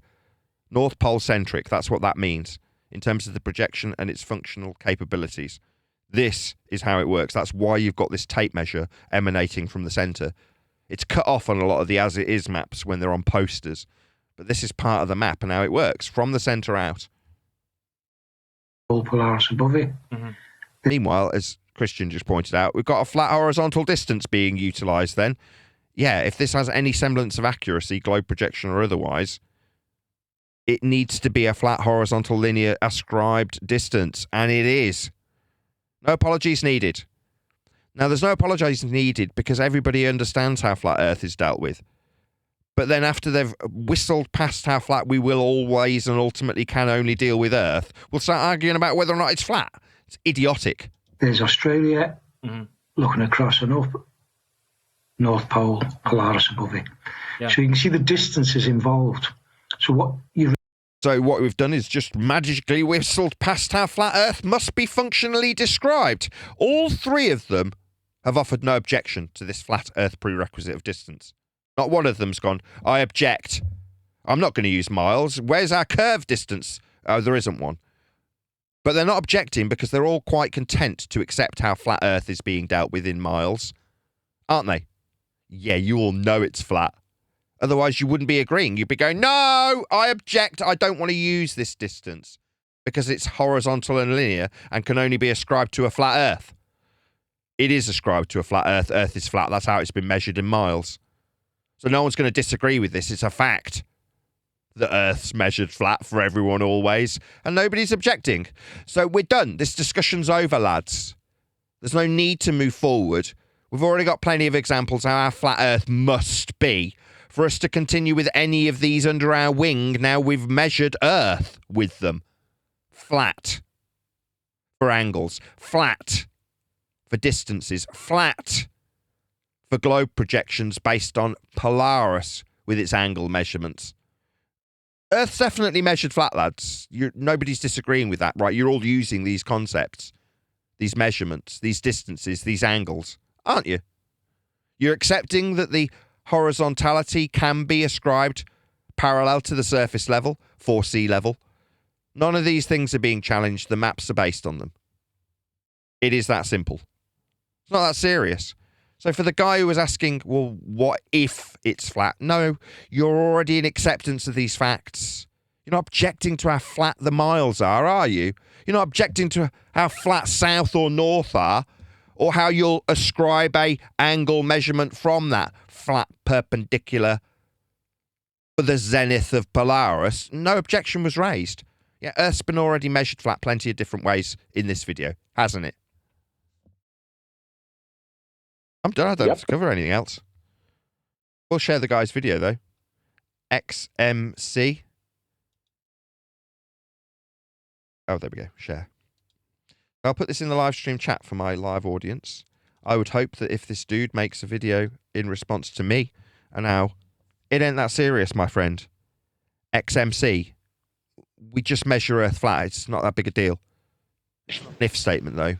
If it's an if statement, then you need to kick out all these flat measurements that you're about to use, like zenith for the star and its angle, like the system that creates the globe projection, with Polaris being the flat Earth prerequisite elevation angle and the latitude grid that's formed with that measurement off a flat Earth, or the distance in horizontal linear miles that has been ascribed so far, or the southward or northward direction that Dan was talking about.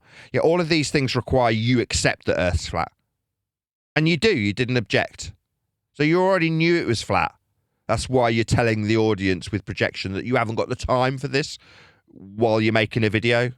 Yeah, you just sound like a nutter to me. If you do respond, like I've just done for you, please put a link to my video so that people can find me if you were to respond and say, no, I actually do want to kick out every single flat Earth prerequisite like directionality, distance and angle measurement and surface level parallel to sea level. I want to kick all of that to the curb because I have a belief that violates those axioms for the angle measurement. We're not measuring 90 degrees to a curve. That's an impossibility to describe the zenith of Polaris at the North Pole. Or the latitude system for the angle measurements off a flat plane that form the latitude grid to create a sphere to project azimuthal equidistant North Pole from. That's the as it is map. So everything you've done so far in terms of your acceptance without challenge is in requirement of a flat Earth. The horizontality that's required to describe miles or kilometers. Everything about how we measure Earth is flat. These are facts that everybody accepts. Or we wouldn't be driving around. We wouldn't be using maps. We wouldn't be flying straight and level, parallel with the surface. We wouldn't be navigating on the maps that have been created with these horizontal angle measurements to stars. None of these things would functionally operate unless Earth's flat, and we all understand and agree. Socially, we've all accepted these flat Earth axioms. Nobody ever mentions them. So yeah, if you do make a response, that was really well put a link said to my video. XMC. Go ahead. I was just saying that was really well said. I don't know if there's anything else useful on this video. But we're not going to be covering it today because we're almost up on the hour. No worries. There was a lot more stupid stuff. It was about last week when I watched the video, so I can't remember exactly what it was. But he made a right tit of himself a few times further through. Well, we've covered him to a certain extent, which I'm happy with. There was loads of stuff that we've covered today. People are always gagging for me to cover videos, and we have. Today we've covered several. Else, while we're in the live stream... Go ahead. Is horizontality a word? Probably not. I don't think so. Well, I've made it should into be. a word. Why not? I'm going to share this link for the guy who was at the beginning of this live stream as well. So we covered the guy with the maps on Google, explaining how to gather your elevation position with the little lines. So I've also put a link to his video. I don't know what he's called. See if I can find out. Give me a second. Pod something or other. Okay. I've put a link to him to let him know at Nathan Oakley 1980. Sent me with a polite comment that doesn't immediately get removed by the YouTube algorithmic bots, or indeed by the videographer himself. Another one that we covered. I think the other one was just my video, wasn't it? A Few Good Men. Oh no, this guy, Polar Trek. So I'll share this guy's video as well. So all three of the videos that we have covered today have been posted just now, literally, in the live stream chat, one after the other, by me. So if indeed you are watching live, please let one, at very least, of these videographers know, at Nathan Oakley 1980 sent me, to thank you for the flat earth prerequisite elevation angles, distance measurements, directionality, and projections, utilizing a Polaris-based flat earth measurement with angles also. So pass on their love. I love to them. Hopefully they'd do the same for me if they were to respond to my video. We can only hope. We can only hope, Neil. You're absolutely right. What do you reckon to the sound of this mic? AKG D12. Very nice it is. Sounds great. Sell it. I'm not going to sell it. This is for me. I'm keeping it. I've stopped selling mics. This is one of the late arrivals that was just hanging around waiting to be delivered. But I flogged maybe a dozen different bass mics. Boom, boom, boom. And the profits that have come from them have turned into this. I mean, I've kept other profits from it to pay my mortgage, but, you know, the excess profits, let's call it, not that there is such a thing, from flogging bass mics has been turned into an AKG D12.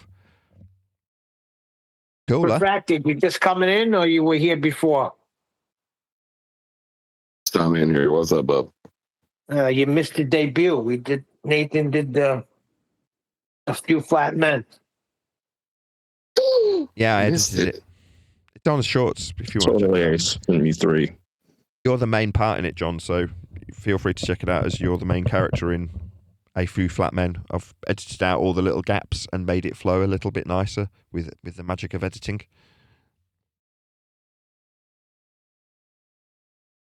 That's funny.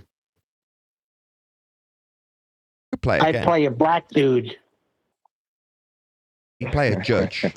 A judge that was originally played by a black man, Neil. Yeah. What was that, a knock on the Sicilians?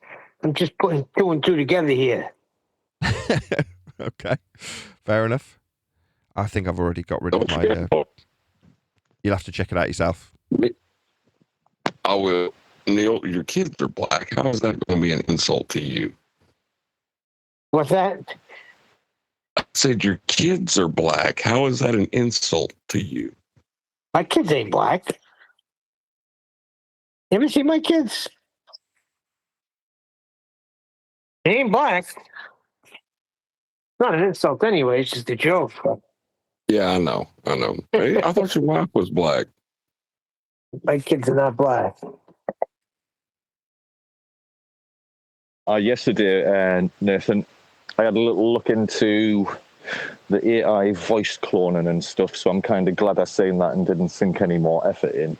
But I went right round every single bit of software to find something for free first. Then they didn't have the functionality to like make the voice angry or have like certain inflections and whatnot within the voice. So I spent all last night looking into voice modeling and took a bunch of screenshots. So I didn't really get into making anything.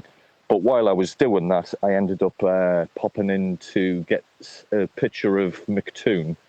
And he had something, he'd done like a review video of the Bucksod Buster video. And he's an absolute idiot. I know you don't want to cover idiots like that, but Jesus Christ. I recommend people check that out. It was the part 2 that I saw. But yeah, when you'd been hammering down Sodbuster about 16 times or something, where he constantly keeps in, also you're saying you agree that a theodolite measures curvature, and you're going, no, it measures angles. And this McToon Burke, he's just like, it's as though he doesn't hear the words. He's just having little giggles at anything that bloody Sodbuster says. It's just so embarrassing. Oh, I'm glad you've summarised it though. So what I've done instead was cover the Few Good Men thing. So that is based on the Toon character, because that's what it is. See the pre-show. I won't waffle through my my description of the characters that we are dealing with on a daily basis, but that's the character, right? The guy, if you listen to A Few Good Men, the video that, or A Few Flat Men short that I've done, the way I've written the script is based on Toon, him being on the ice wall, measuring his angles, and how those flat earth angles save lives, and how I'd rather we just thanked him for measuring the earth flat with those angles. Yeah? That's what I'd rather do. As in parody the idiocy of being asked 100 times about the flat earth angles that you've measured. Because that's really what Toon's got. He's got nothing. It doesn't matter if I put something to him 100 times. Now, maybe the audience isn't appreciative of this. When I do things like that, that is to say, ask Toon literally 102 times so far. The 2 most recent ones are when he's recently managed to take a couple of brave pills and come into the chat here. I think it was under the Books Opista video. It's the exact video you're talking about. And I've just asked him the same question about his flat earth measurements that he's made with angles. And he's ignored them. He's got no response to that because he requires he measure earth flat. Yeah? But he just doesn't want you to appreciate how flat earth is being measured while he measures Nathan, it that way. His only comment on that was he was there for about 10 minutes on mute or something. And that was his only response, that he was muted. Yeah, that's fairly standard fare. So the response is, you were muted. Okay. I mean, I would mute Buck Sodbuster for his interruptions, and other server operators would unmute him, and I'd moan. Now, if Toon is suggesting that there's a local mute that I had him on, then other people would have heard him piping up. So it's just lying. Why is he lying? Well, so that we could latch onto this straw man about whether or not he was muted. That's why. Yep. Meanwhile, that wasn't even your server, though. That was Worldwide Debates. Yeah, it wasn't my server. But the point is, Earth was measured flat by this man. He utilises the same distance measurements across lakes with 2 beards, doesn't he? He's utilising flat Earth prerequisites like the level of the lake, with the beards that he's advising to go and measure Earth flat in more recent times than his Antarctic angle measurements from surface level for a 24-hour period. This man measures Earth flat. Prior to that, he was measuring it for his 10K challenge with the same elevation angles from a flat surface level. You can only measure it in one way. Earth is just measured flat. So what's that? He was on mute. Yeah, okay. You want me to bite? Okay, no, you weren't on mute. Matter? Earth's still measured flat by him. It wouldn't matter if we weren't even having a show. He'd still be out there measuring Earth flat, wouldn't he? But yeah, parodying him in the form of making him into the Colonel, where he's like, I'd rather you just thank me for being on that wall measuring those angles. That's the Toon character. Maybe I should have made him a bit more Weasley. You know, I've given too much credit to Toon, turning him into a Jack Nicholson character. He should be much more nasal and Weasley. No, you have me on mute. What a pathetic individual.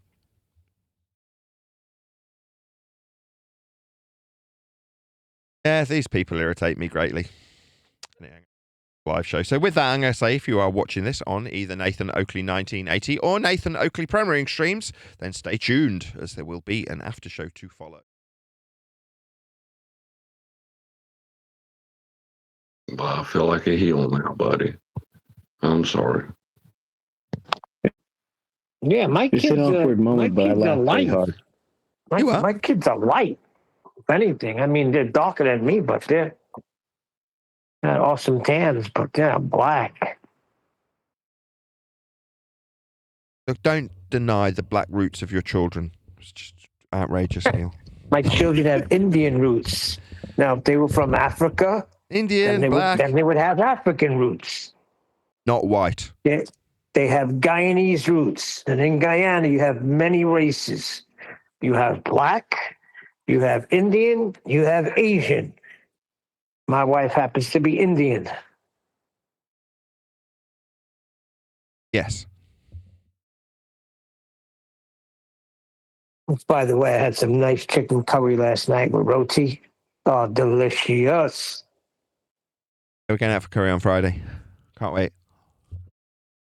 Yeah, you have that. You have that different curry. You have that Indian curry. I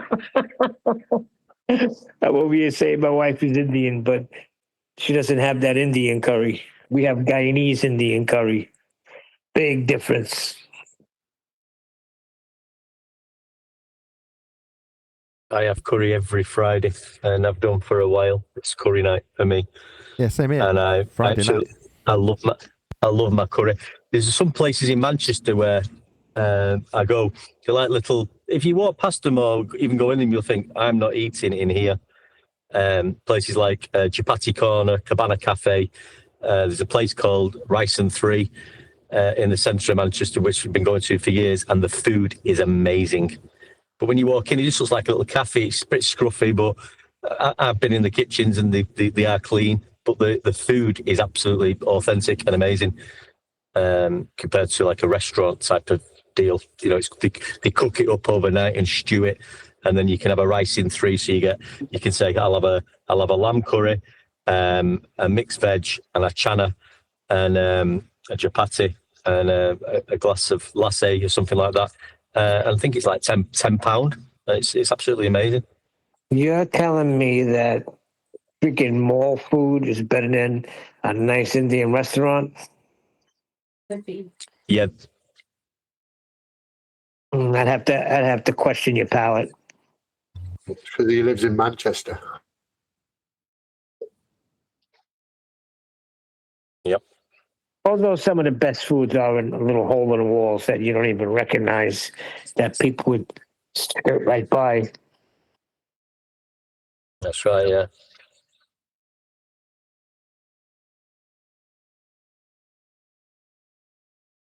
But yeah, so we'll either get, sometimes we'll go to the normal restaurant down the road, which is pretty good for a restaurant. I'll get something from there. Or sometimes I'll make a curry because I love making curries from scratch. But either or way, we will be having a curry on a Friday. Yeah, but you consider butter chicken curry too. Consider everything curry. Right? Well, chicken korma, that's curry to you, right? Yeah. Chicken masala, that's curry to you, right? Yes, tikka masala, definitely. Available in a curry house. Chicken tikka masala is even better. Yeah, but that's not chicken curry. That's everything you said. Masala, chicken tikka, butter It's chicken. a curry. It's a curry, though, isn't it?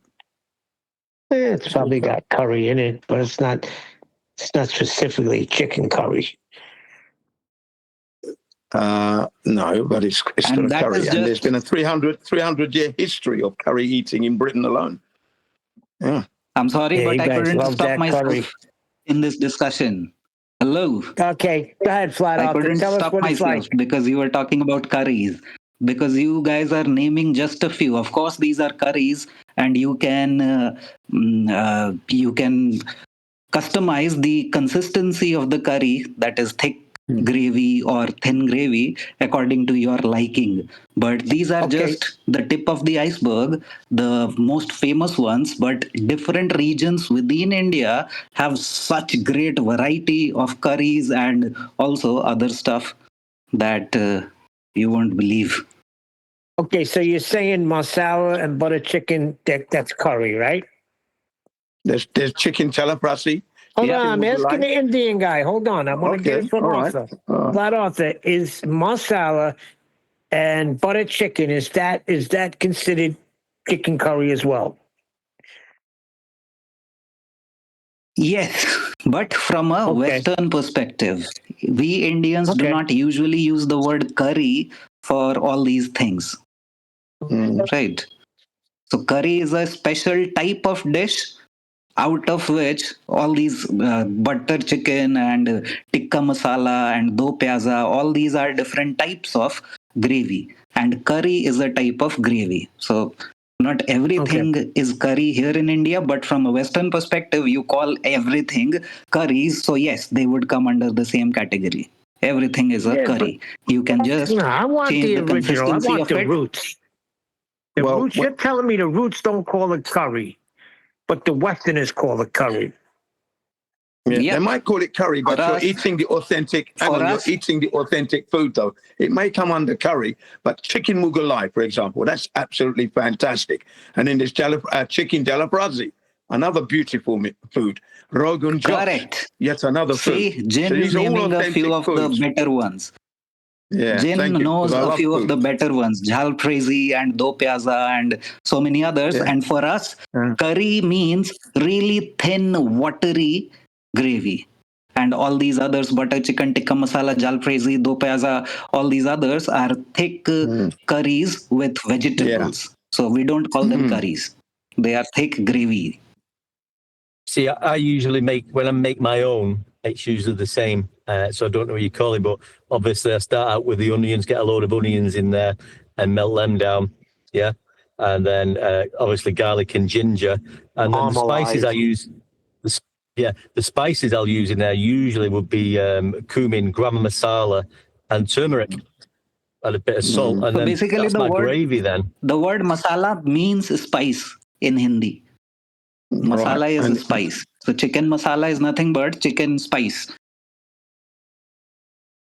And then there's masala tea, which is quite nice as well. Tikka It's like in refers Italy. to You don't have the- no Parmesan in Italy. Like that's an American thing, from what I hear. Now they may have changed, but from what I hear, when you go to Italy, you are not getting chicken cutlet Parmesan.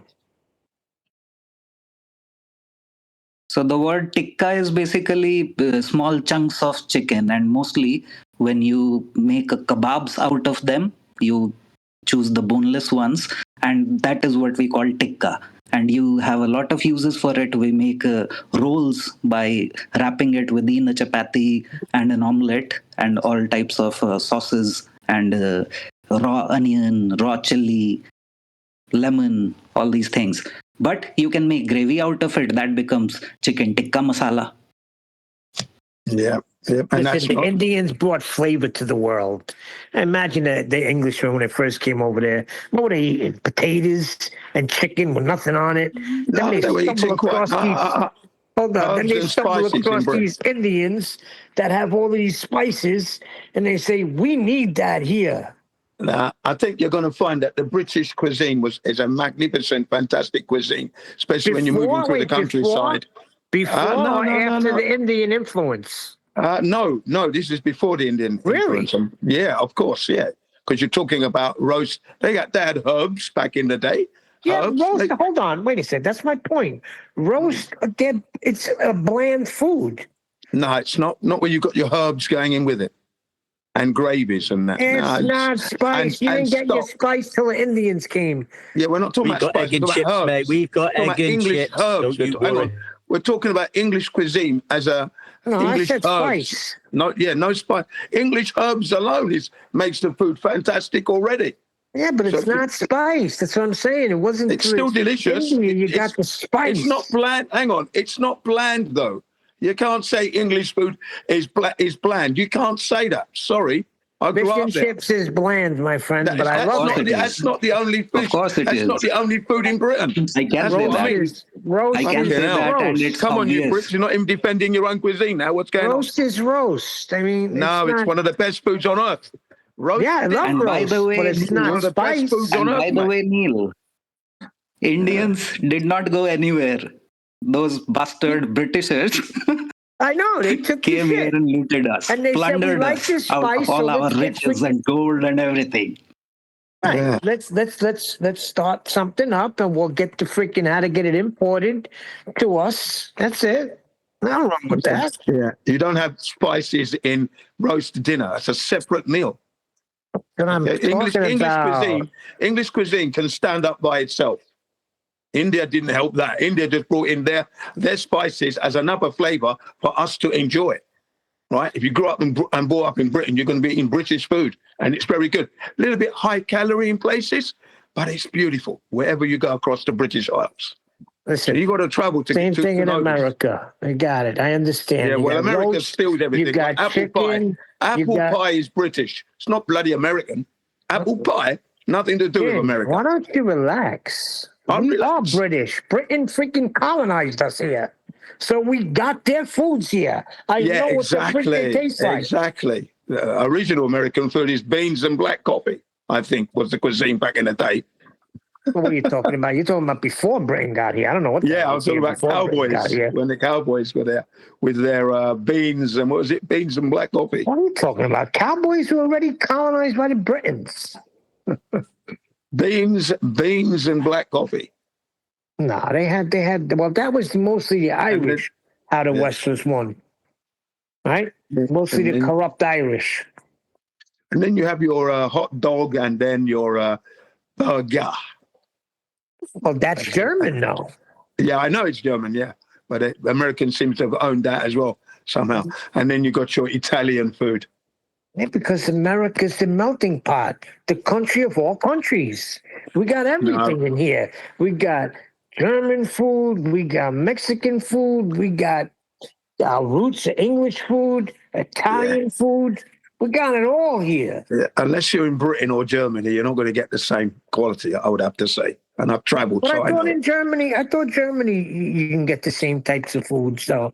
No, yeah, you're going to get it original. It's from its home base, isn't it? When you leave Germany and you go to the US, for example, the flavors are different.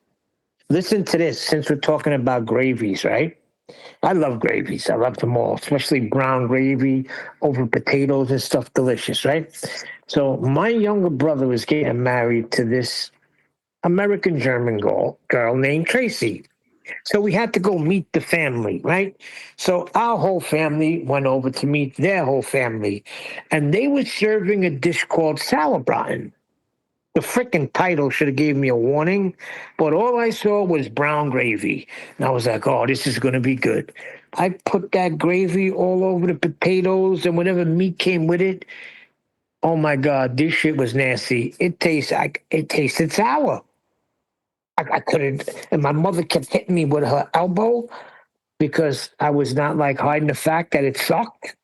I was like, how do you eat this shit? Sauerbraten. Oh my God. Not good, man. Not good. Talking about different foods in different countries, what makes me laugh on some of the advertisements is when they go on about British beef and how good it tastes, as if because it's in Britain it tastes different than, it might. And it depends on what it depends on what they're eating. Yeah, not where they live. Yeah. But isn't there something special about the Japanese Wagyu beef? Yeah, Wagyu. I had Wagyu. That's really good. Wagyu. Yeah, no, I've never had it. That has to do with the location, right? That it is in Japan. It comes from Japan. Kobe. What's called Kobe is actually pronounced Kobe. Kobe beef. Yeah, that's central Japan. Really, really nice. And then you have some from the northern regions of Hokkaido and that. But yeah, really nice. But I've never tasted it. Seen it being prepared only. So give me some Japanese dishes, Jin. What do you have over there? Well, we have all sorts of tempura, sugiyaki, ramen, of course, it is Chinese. Let's have a look. Shabu shabu, which is a vegetable stew with bits of pork they put in.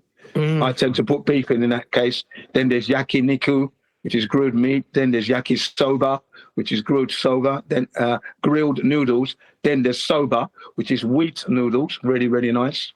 Those, man. You never named the sushi. restaurants- How come you never said sushi? That's the most I mean, common I one could here say in that. India. I just gave a few. I didn't want to go on and on and on. I'm glad he didn't go That's it. sushi. I don't like raw fish. My favorite is sashimi, by the way. I don't particularly like sushi because of the combination of the rice and then the fish on top. I don't like that combination. I prefer the fish by itself with horseradish into the men suyu, right, which is a noodle type soy sauce, really thin and like not so salty, and that's really nice. And I do garnish that with either herbs from Italy or herbs from the province of France on the But actual what is fish sushi, itself. Jin? Is it raw fish? Sushi is vinegared rice with a little bit of horseradish, and then the whatever your favorite fish is on top of that, and then that's dunked into a little bit of a soy sauce, and you pop that in your mouth. What is it, raw? It's all raw fish, of course. I can't do it. Yeah. Oh, it's raw. Definitely raw. That's the most popular Japanese dish here in India. You got cooked shrimps and raw shrimps. Yeah, I like the shrimp tempura because it's cooked. I like that. When my wife gives me that, wrapped, in the rice with the, wrapped in that little circular thing. What's that called? That they wrap it in. A wrap, right? Seaweed. Yeah, seaweed. That's good. That's Dip called it in, nori the maki. sauce, and I eat that. That's good. Yeah, that's called nori maki. Maki means rolled seaweed, right? But with you can have all sorts like raw fish, rolled egg, vegetables. Really nice, that stuff. I like that. That would be considered the Japanese sandwich. As sandwich is a British staple, nori maki is and onigiri, which is a rice ball with seaweed. That would be the staple. But I thought the bami was the Japanese sandwich. Or am I thinking of Korean? What do you call it? Sarita, what is that? The bami? Yeah, that's not Japanese. Bami sandwich? That's Vietnamese. I'm sorry. No, that'd be bibimbap. I got my Asians mixed up. Yeah, that's all right. Did you ever have a bami sandwich, the Vietnamese? It's really I've good. never had it. Oh, it's good. Very good. All these other names that Jin said, I do not really find it in Indian restaurants, but sushi has become really popular here in India. But of course, because there are many vegetarians here, we make all kinds of versions of sushi. So of course, very few authentic Japanese restaurants would serve raw fish or raw anything, any kind of meat. But what we get here is mostly cooked meat, and other than that, all types of vegetable versions of it, like soya bean or cauliflower, all kinds of sushis. And it all takes place on a flat earth to get us back on topic, right? So, Jin, this is what I've been hearing through the grapevine. A lot of people don't like your horizontal constant. They prefer sea level because they're saying that it's being taken from gravitational constant. And I was saying, yeah, that's where Jin got it from. Yeah, I said it from the very beginning. And the horizontality of the earth, which is a word, by the way, I coined it as horizontality, is in your face all over the place, constantly. So it's there deliberately to annoy the globers, deliberately, because they've annoyed us with the gravitational constant, which never existed. And it's a formula, a pseudoscience formula. So of course I'm going to annoy them, but I'm annoying them with the truth, because the horizontal constant is out there, constantly waiting for you to go and discover it. Right. Get out there and go find it. But So now, let them get you're annoyed. onto something when people are annoyed by it. Yes, Because you got I'm on the flat target. earthers and globers annoyed by it. Good. I'm on the target. I'm not going to change my position. Who are they? And you can still bring it down to sea level, because sea level is the horizontal constant for all Absolutely. elevation profiles. Constantly in your face, all over the place. Yeah, but Jin's doing it specifically to rub it in the glober's face because they come with this gravitational constant nonsense. Yeah. Exactly. So that's not going to change. Like I said, the year 2026 is the year that the globers Let me are ask you a introduced to the question. horizontal constant. Let me ask a question to you, Jin. Is there any sort of gravitational constant? Nothing. It's a myth. But is there a horizontal constant? There's a horizontal constant. You can lick it. You can lick it, swim it, lie on it, sunbathe, have a picnic, work build a house, ladies and gentlemen, it's real. So one is real and one is fictitious. The clown. Yeah, Narnia. Even Narnia is more real than bloody the gravitational constant. At least that's a book you can read. But it's not actually horizontal. It's just easier to, say it that way. It's just common sense, isn't it? It's just because it's flat doesn't mean it's flat. It's not only is it measured flat as well, and utilized flat. It's easy to say. Horizontal constant. There you are. Constantly in your face. Unavoidable. Like you need air to breathe. That's how constant it is. When you say horizontal, does it mean horizontal? It means that. Of course, we have topography. We're not going to ignore that because, the globe has been jumping on us now. Of course, you have your topography, but when you go out to measure, you're measuring the horizontal constant. Yeah, but to have this topography, you need the horizontal constant to measure it off. Look, it was there before the tools came along. That's the thing. The tools came along because of it. That's why we have the tools now. Yeah, that was very profound when Nathan took off through it. That was very profound. Yeah, because you can't have these tools. Yeah. You can't even mention these tools if you're a glober. Exactly. What are you talking about, sextant? It's an angle measuring device. You can't even say the word. Get out of here. Like we said a couple of months ago, where's your curval? Come on, get your curval out in your curved tool. But they are doing it. They are doing it. I mean, I think they've been doing it by mistake for a long time. Now they've realised that they are actually using these words and describing how they measure flat using angles, using theodolite, sextants, horizontal, sea level. And I think that actually the way they've become now is that they're just going to use this terminology anyway. Because they have to, for one. But they really sort of brazenly just saying, well, yeah, we are measuring the horizontal and elevation angle. What's your problem? And then you get curved in degrees after you measure it with a theodolite. You get your curve in degrees over distance. Right.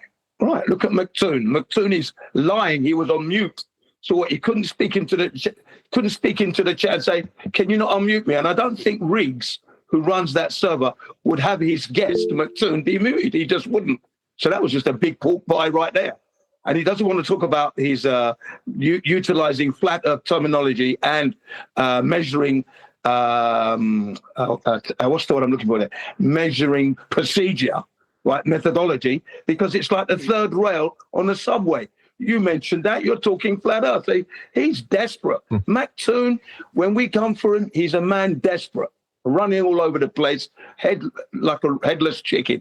That's all McToon is. I call him McToon the Loon is what I call him. He knows it. Ask him. He'd sooner now, though, he wants to get off them angles a little bit and talk to people and argue the fact that, people have stated that, the higher you go up in elevation or altitude when measuring an elevation angle to a luminary, doesn't alter from ground level to whatever height you're at. Now, that's what we've been saying on the show from day one. But that now he doesn't want to, he's forgetting the elevation angle, especially at sea. You're going to have 2 points across that sea level for the distance for the radius. He wants to argue about the star. And can we still, flat earthers are claiming that the elevation angle will still be the same regardless of your altitude. Yeah, we're measuring an elevation angle, so it's not a curved measurement, McToon. But he wants to go. They just want to take it away and talk about a lot of nonsense. But there is some flat earthers also arguing the toss about that with him, and so he's getting getting what he wants.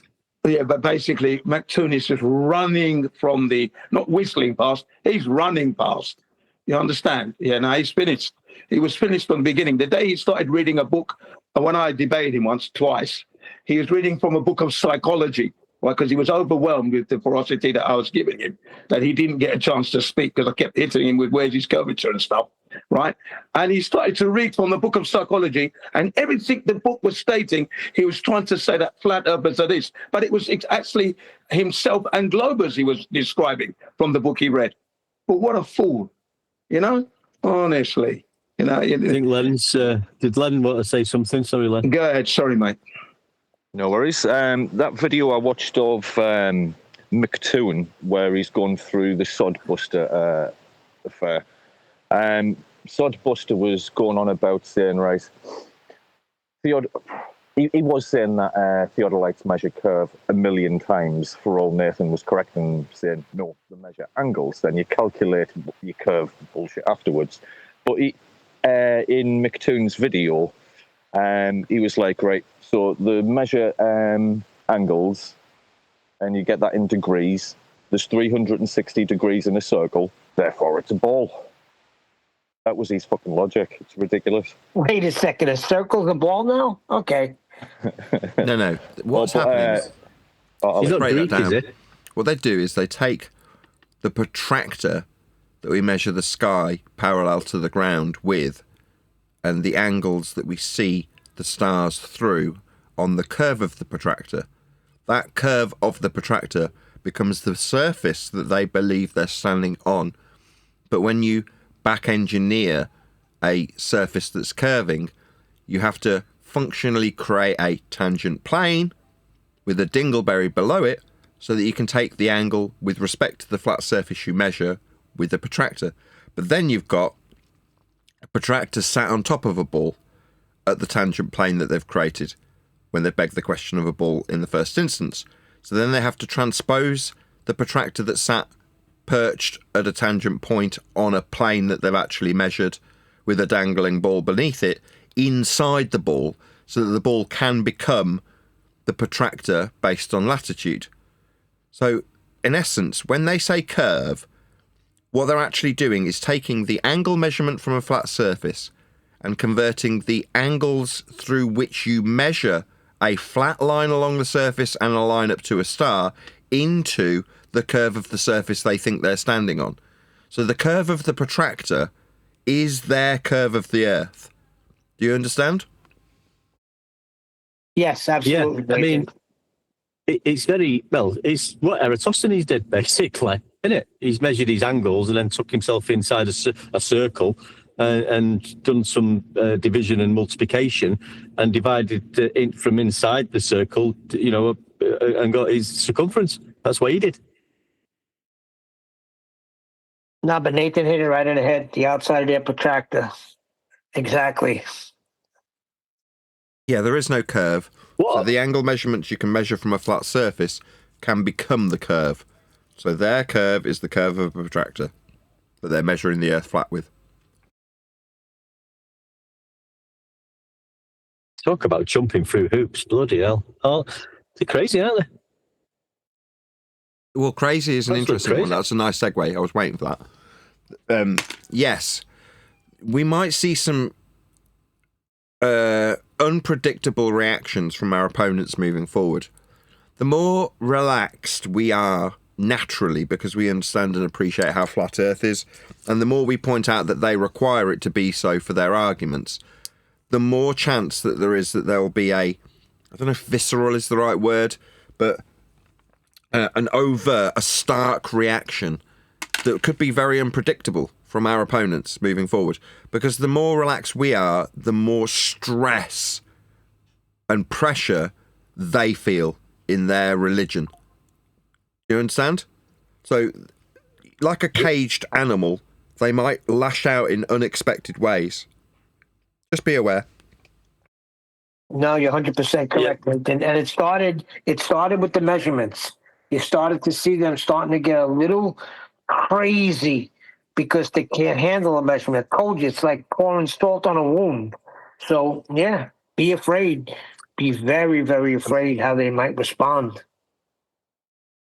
I mean, I noticed it with the Sodbuster the other week. I said it was a really good on the debate show place with Nathan and Sodbuster. And Nathan was so relaxed more than ever, I think. I don't know if I'm correct, Nathan, but he was really chilled out and taking the attitude and the what you've been talking about. It's measured flat. That's the way it is. You'll measure it flat. I measure it flat. And I could hear it in his voice, and the other guy, whatever he was called, they didn't like it because you wasn't shouting at them, telling them that Earth is definitely flat and this and that. You just saying, well, it's just the way it is. It's the way you measure it. It's the way I measure it. And you might not like that. There was another key thing he said when he said, "You notice that I have no white knights jumping in for me." That was key, because he had a bunch of white knights jumping in, but nobody was jumping in to help Nathan, because Nathan was relaxed and chilled and just telling him how Earth is measured, no matter how much they denied it or tried to say that theodolite measures curvature by degrees over distance. And then say I didn't say distance. Well, if you look back, you can see that it was like a grandmaster taking on 10 chess players, and it was smooth, wasn't it? No pressure, just doing it as he knew. Yeah, I did thoroughly enjoyed that day. That day was really good. You're talking about Riggs, the worldwide debates, aren't you?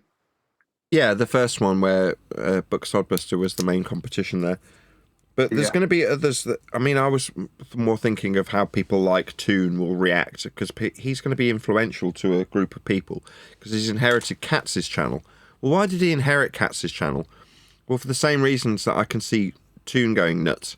So Katz, at some stage, had to concede how flat Earth is required to be measured to describe perspective.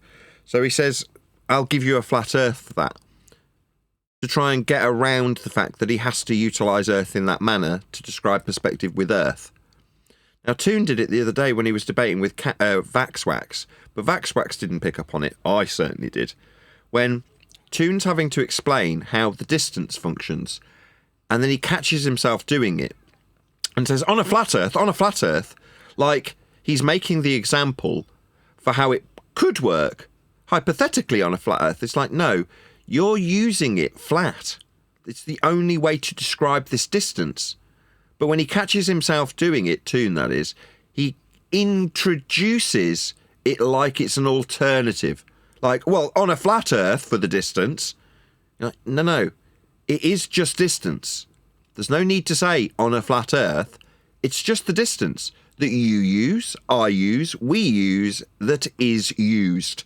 It is flat. But I don't have to add that disclaimer on the end. I'm doing it for the purposes of contrast. When he also says the same thing to Vaxwax. Oh, yeah, I mean, the distance on a flat Earth, of course, because I'm going to contrast it with what? A curved distance that doesn't exist? No, you won't be contrasting it with anything. But in that moment, it tells me that the cognitive pain that they are experiencing has reached an all-time high. And for Katz, it became too much. He had to walk away. For Toon, he's having to say it in a high-pitched inflection. Oh, on a flat Earth? What, for the distance? It's just distance. It's just flat. Now, you can reject that distance if you wish, but what are you going to use for distance? The answer is nothing. You either use it flat or you haven't got anything to use. They're starting to recognise this, and it's devastating, and it will drive some of them over the edge. Back to the original word that you used. I think you said nuts or bonkers or words like that effect. I can't remember the word you used. Insane. Something like that. Crazy. Yeah. Crazy. Crazy. Yeah. It will become that way for our opponents. The more chilled we get, the more we're like, yeah, it doesn't matter. It's just measured flat. The more they're going to go bonkers over that fact, because they have to use it. They can't get away from how flat it must be, can they? No, they can't get away. Can't. It started in the TFE when he made that phone call, and you took him right to the measurements. That's when he started to lose it and go insane, and he deflected with the guns. Yeah. Now this is just the culmination of it, Nathan. Now this is all of it just coming out and rearing its ugly head. But it started there. Yeah, he went berserk that day. He went berserk, but that's good because, you hit the nail right on the head. You're measuring. What caused him to go berserk, though? In the measurements caused him to go berserk. Yeah, that's right, Neil. Yeah. Like on today's video, There's Simon Dan, some flat guy, anti-glober, and the guy reacting. And they're all talking about zeniths and distances and directionalities. None of them are going, oh, I don't want to use this. I don't want to use south, being two-dimensional and flat in orientation. Sod that. They're all just saying, yep, distance, yeah. Zenith for Polaris at the North Pole, yeah, that's all fine, yeah. You're like, everything you're agreeing to is you just accepting how flat Earth must be. Now, up until now, in the last couple of years, they got to whistle past how flat they needed Earth to be to ask if Earth's flat or not. Yeah, and I was just going to say that, Nate, that, like you've said, that it could go 1, 2, or 3 ways. Like I said a little while ago, they are brazenly just telling you this now. Maybe probably trying not to show it. God, I'm going to have to use elevation angles, theodolites, and say that it's measuring curvature, zeniths, plumb, sea level. I have to do that now. I'm going to either go insane and run away, or I'm just going to continue to use these flat Earth elevation angle measurements and put a really brave face on, or go high pitched when I do it and try and disguise it. So disguise it like it's the alternative position that you're assessing on your behalf for you. Oh, on the flat Earth, when we use the distances, it's just distances. You need them, I need them. They are flat.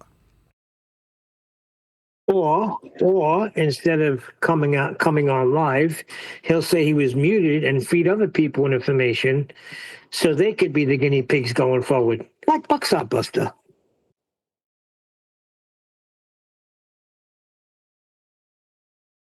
I was muted. I couldn't talk. They had me on mute.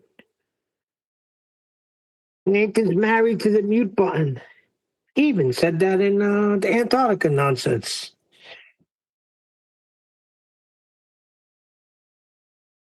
That's what they've got. Yeah, absolutely. That's all they have. And that's why it's really getting them to the point where they're going to lose control. Well, the hilarious thing about his video... Sorry. Yeah, you go ahead. The hilarious thing about his video that I've mentioned a few times is he was more concerned about counting how many times that you swore at Sodbuster than correcting Sodbuster on one of his false assertions. And there's a few moments, like, I really need to clip some bits out, but there's one where he's talking about measuring distances, then he goes on about the use lasers on these poles, blah-de-blah. But he says in a linear distance, and his face kind of drops for a second where he realised what he said. It's gold. I need to clip that. I mean, I don't want to witness this. Like I say, the demise or the spiral into madness that we're going to witness from people like Toon, I've seen it already. I've seen cats face the awful truth and then run away. That's what's happened. That's how Toon's got his channel. Nathan, the audience want to see this loser collapse. Can you explain with the conspiracy cats thing, Nathan? Say again. Can you explain that whole interaction with conspiracy cats when he said, I'll give you a flat earth, and why cause him to leave and give his channel to Toon? Because when you reach the point that you realise that you can only measure and utilise Earth flat, in that particular instance to describe perspective with Earth, then you accept and concede that Earth can only be measured flat. And having us go, I'll give you a flat Earth for it. Yeah, you don't have any choice other than to give us a flat Earth for it. You're measuring Earth flat. Now, when we were pointing that out to him, we didn't realise the massive implications of it. He did. He walked away. Yeah, and the penny didn't drop for me until you had that discussion with QE, and he said, do you know why? He said, I'll give you a flat Earth. And that's when the penny dropped for me. I was like, oh, my God, because he has to. He has no choice. He has to measure it flat. A wonderful day. Yeah. June did the same thing with VaxWax. I mean, on a flat Earth for distance, like what other distances is there? Do you think there's a different mile measurement? Do you think kilometres function differently? No, they don't. Suggesting that it's an if statement where, what, miles on a flat Earth? No, it's not a contrasting view, it's just how miles get measured. Flat.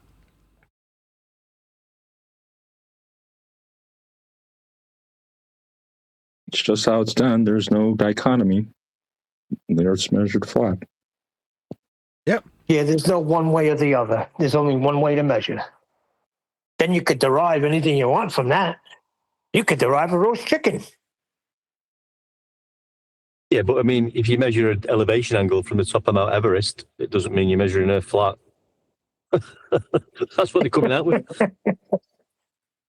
Now, if you say that the Earth is measured flat and mean sea level is mean sea level, does it mean it's level and flat? Yeah. I mean, is that enough? Has that be more? Yeah, that's all you need is sea level. Sorry, I mean mean sea level. It's the basis of all our measurements on this Earth. It's level. Not a tool. It's the actual Earth we live on. Is sea level is level. The Earth is the tool, if you will. Yeah, but there has to be something else. There's got to be something more. You see, they've made it so that because it's so simple, people are stumbling at it.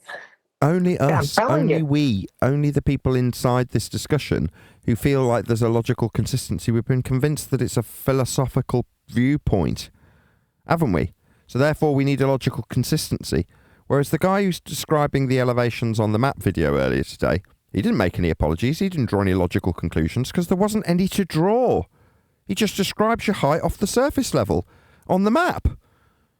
There's no conclusion needed. Now, the reason you can get away with whistling past it is because that statement in terms of how Earth gets measured has always been accepted by both sides without there needing to be any recognition of the implications thereafter. The implications of measuring linear distances or elevation angles weren't considered. So everybody can just talk about how we measure the distance to what the point in the distance that will deviate from the horizontal plane that we'll measure with a dip angle. Nobody recognised how flat it was being utilised to make the assertion of curvature. Everybody just accepted the flat Earth measurements and argued after the fact. Now we're going, well, there's a flat Earth measurement. The guys on the video today all heard south, north, zenith, and distance. Nobody objected. Nobody said it was wrong. They all just accepted it because it's acceptable to both sides that Earth gets measured flat. For us to then argue about how flat it could or couldn't be. That's the illusion, that there's a necessity to argue about it. But the guy that's just describing the map doesn't do anything of the sort. The guy that's doing the map... Every one of them all use flat measurements without any apology. Yeah, they don't draw a conclusion because there isn't one to draw. But they'll need those flat measurements to believe in the sphere that they're suggesting they live on after they've measured it flat for years. They haven't made an apology. Did they make an apology today when they went south? Did anyone say, oh, well, you know, notwithstanding that south is two-dimensional? Nobody did that. It's just accepted and whistled past, isn't it?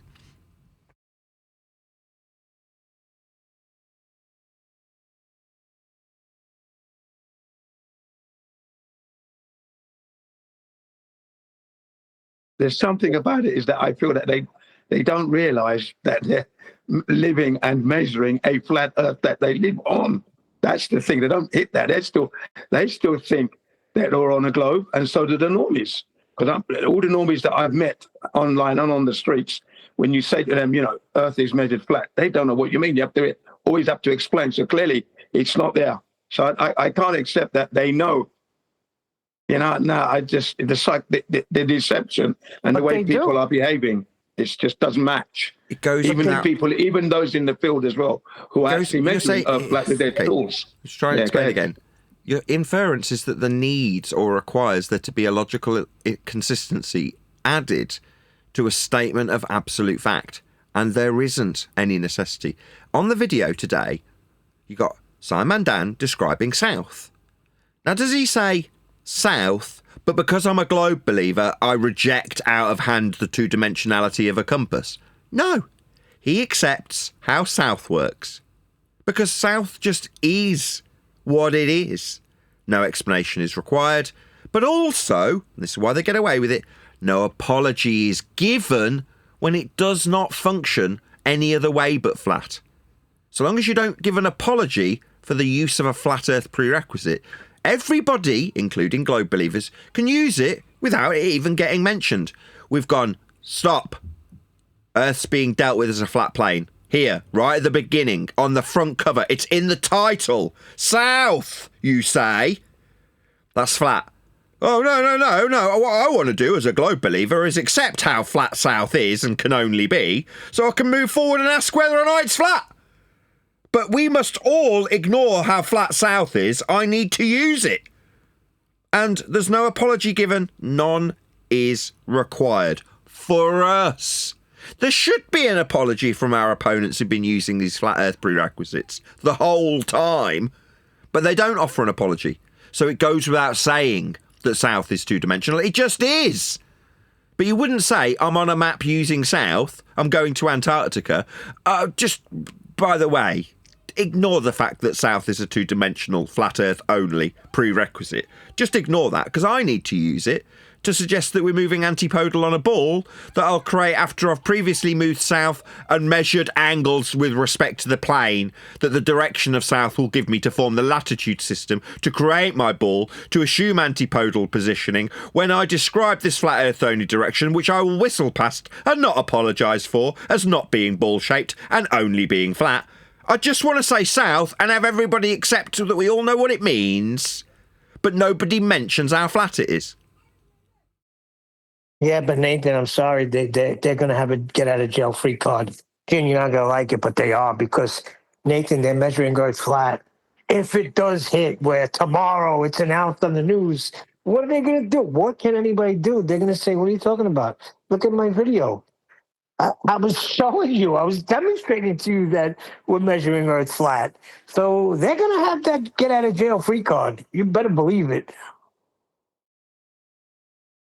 I don't care. Doesn't affect me. Somebody getting a get out of jail card. It's like, so they were in jail. Yeah, mentally they're all locked up, aren't they? And then when they get released, you're saying it's free? Nah, nothing's free. They're paying cognitively right now, Neil. I'm as relaxed as I've ever been. I couldn't be any more relaxed. I'll go on camera to show how relaxed I am. Right? Yeah, I couldn't be any more chill. They are cognitively stressed currently. I understand that, but there are a lot of people. You got a lot of gins out there that they want these people to be held accountable. And they can just say, what do you mean?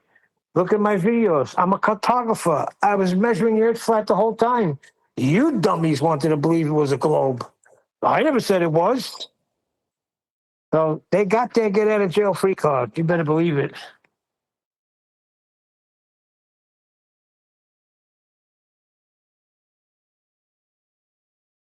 In other words, they're going to get away with it.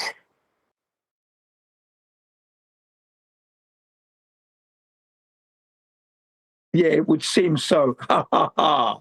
Especially that character. Yeah. You know what I'm saying, Jin, right? Because they're going to get away with it.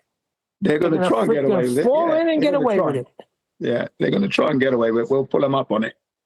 Especially those who are measuring it and and they didn't realize they were on a flat Earth. You measured it, but you didn't realize.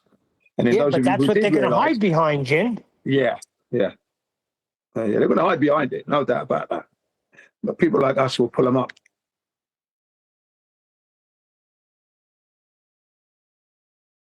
So why were you telling us the whole time that we lived on a globe, right? Yeah.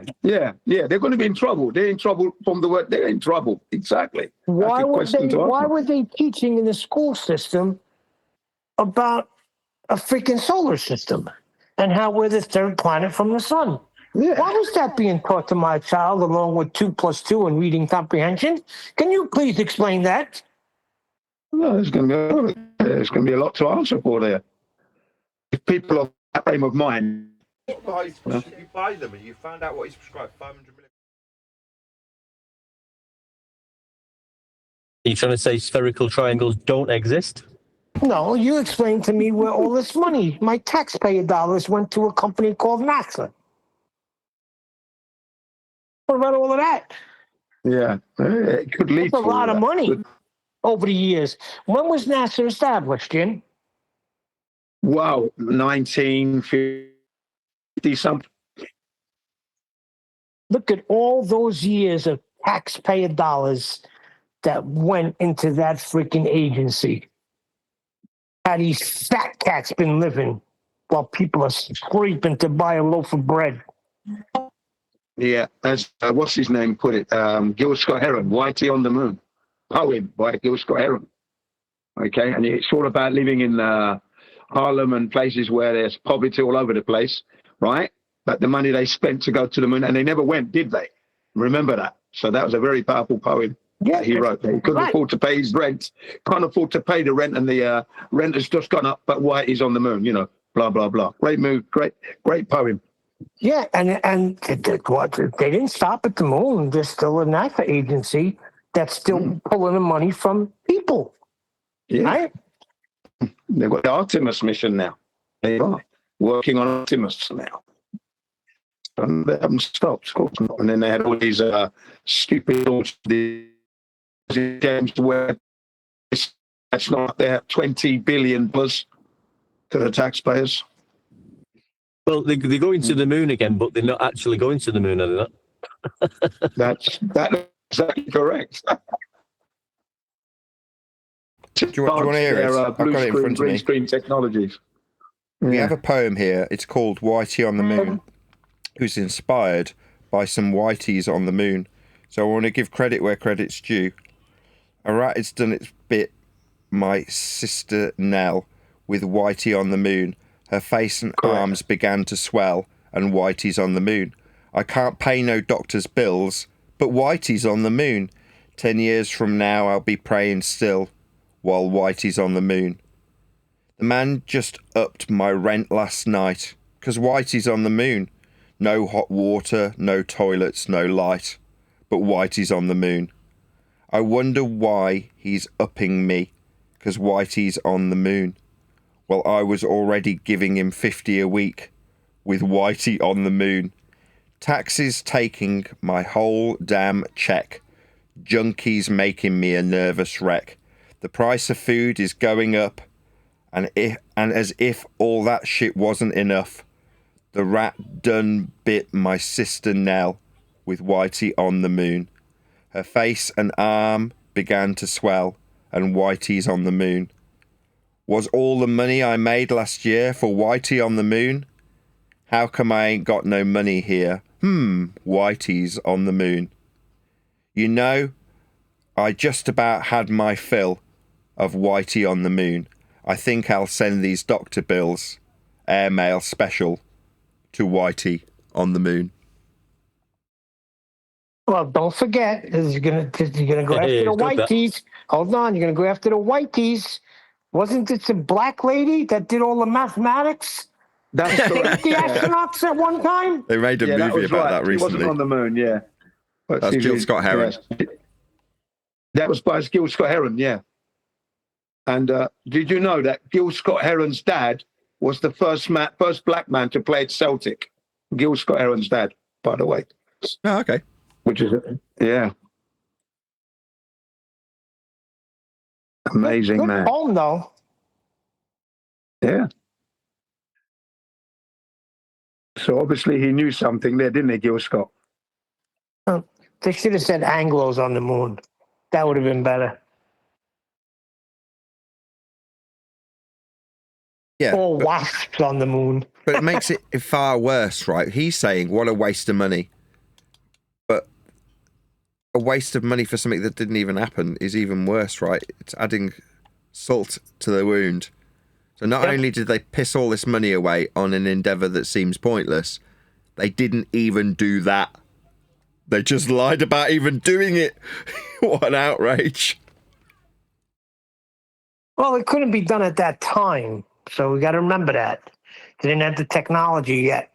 But pretty soon, don't worry, Harlem resident, Whitey on the moon will be justified. You just wait and see.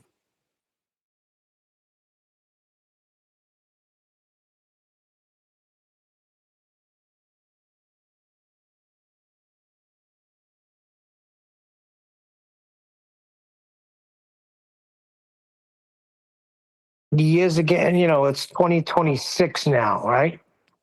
So we see that technology is advancing more and more and more.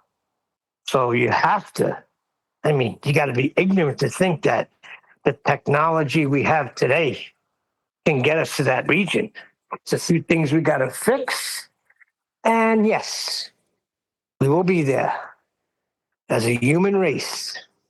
We will conquer the moon, Mars, Jupiter, Saturn, and anything else you want to conquer in that region.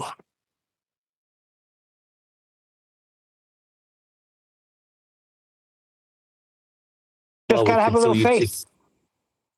Well, we can tell you to blow each other to bits on Earth. Yeah, just gotta have a little faith. Just have no faith in mankind. Come on.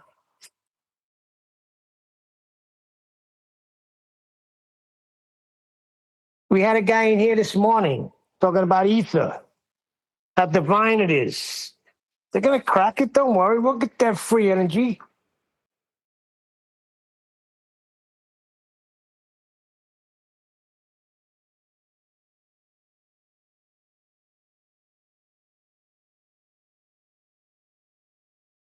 The ether effect. That's what it's called now. The ether effect.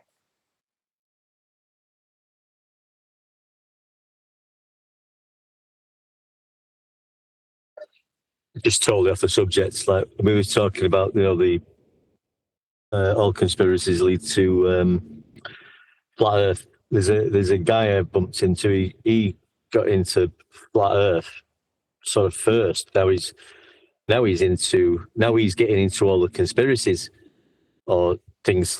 He's like a guy. I bumped into him. So, but I said, well, I was talking to him. Well, and he just said, well, I know the Earth's measured flat now. I don't have to do anything. I don't have to do anything else with that. I know it's flat. I don't have to argue with anybody on keyboards or discuss it. I'm looking into other things now. I said, oh, what are you looking into? He gets his phone out. He's telling me like the Grand Canyon is actually a dragon that's died. It's all right. I'm a flat earther now, so I've got free reign to be a complete tard. All right, that's interesting. But he was zooming in and showing, look, you can see the eye, can't you? You can see the eye, and that's red. That's the blood and the veins, and he's got his fucking.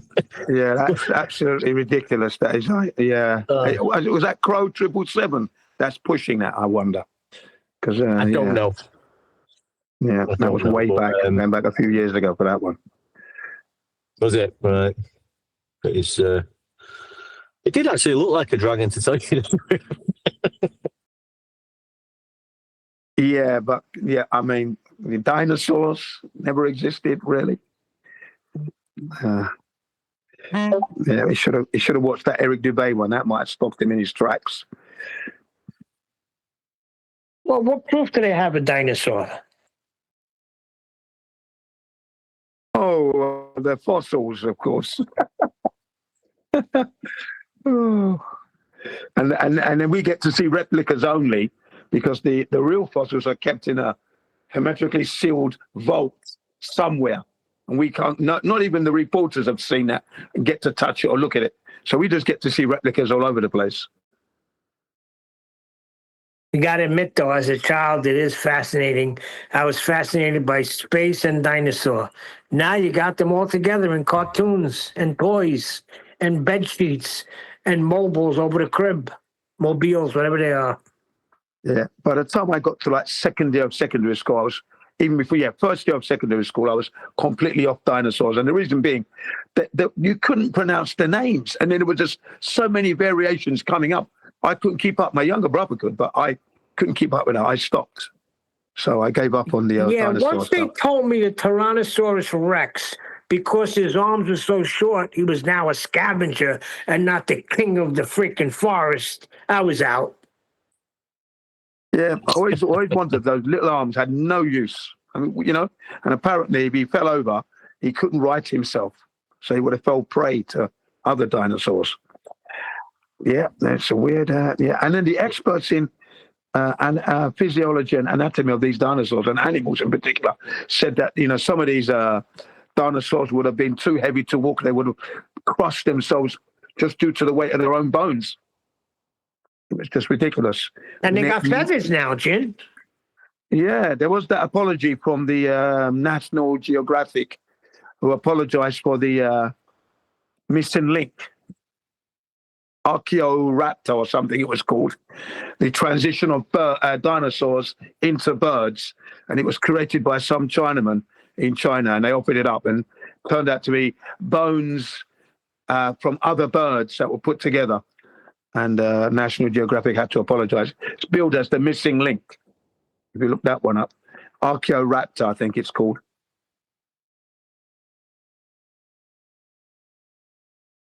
Well, it's like anything else. It's imagination, right? Imagination. Imagine being around when them freaking huge reptiles ruled the earth. And don't forget, what took them out?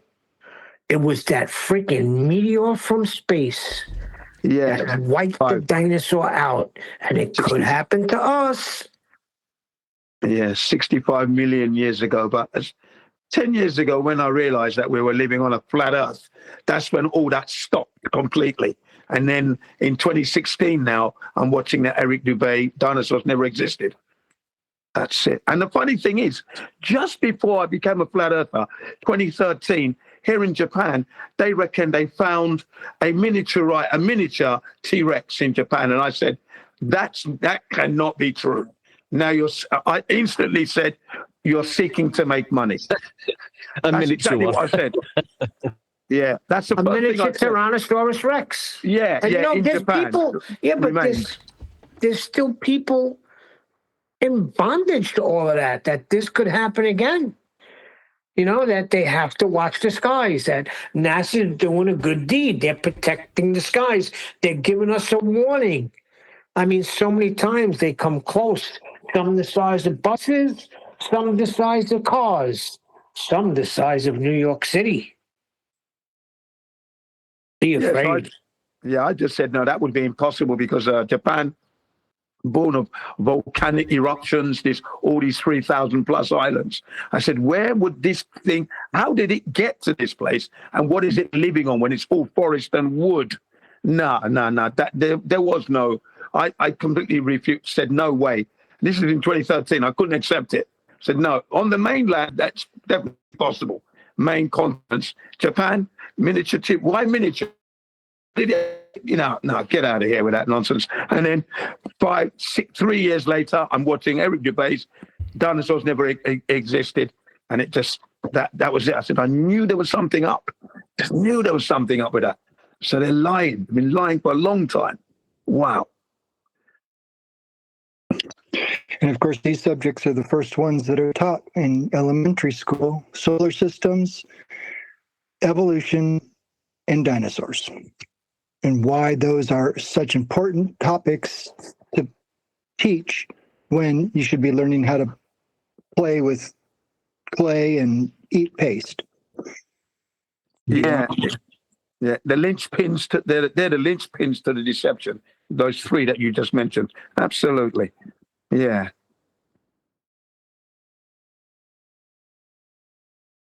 Yeah, because those are very important. And they're still being talked about. Listen, there's Christian organizations now that'll tell you that man did walk with dinosaurs. They'll show you footprints. And they'll tell you, look, this is a human footprint next to a Tyrannosaurus Rex or a Brontosaurus. So it's a big joke. Well, it's possible that large animals existed if we do find any bones of large animals.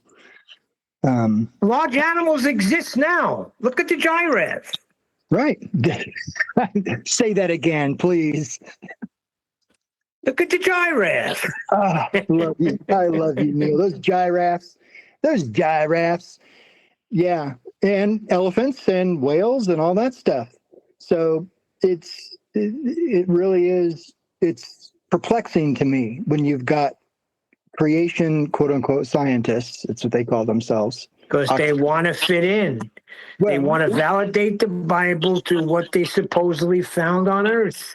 Right. But they come against evolution, but they still got to keep parts of it. That's why they're trying to fit in dinosaurs with Noah, right? And they go for the Big Bang heliocentrism, vacuum of space stuff,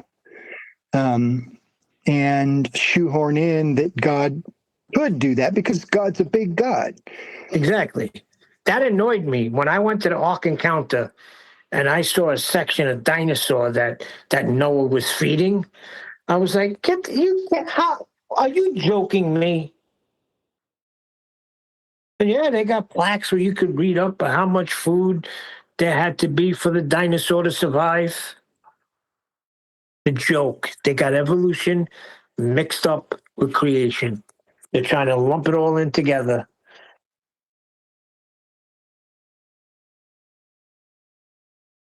Yeah, around 1988, with my brothers, we went to the National History Museum and the Science Museum in Kensington Gore and Exhibition Road.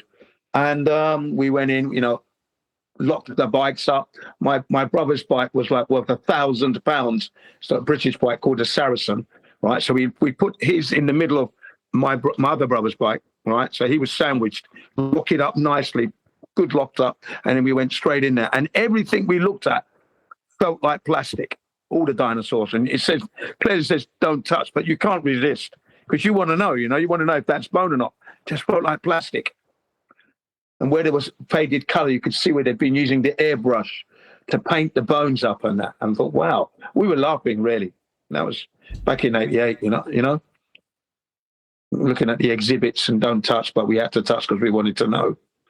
But, there was something about it then we thought, but didn't really go too deep into it, Well, we thought it looked fake, but it felt like plastic.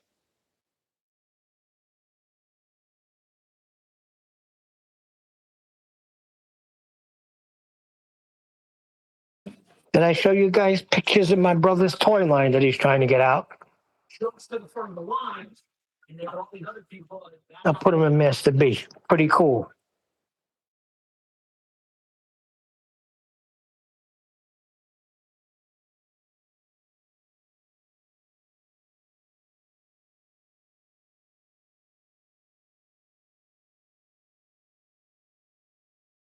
What's he trying to make?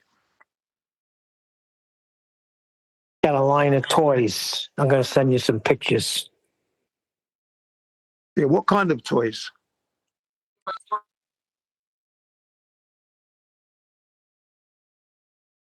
What age group?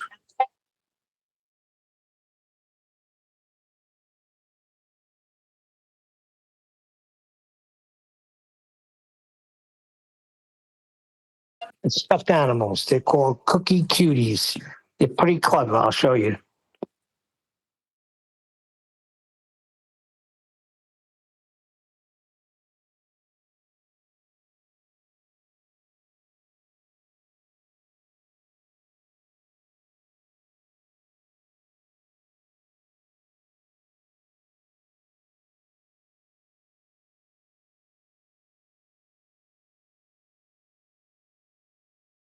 See if those came up, and I'll send you the next ones.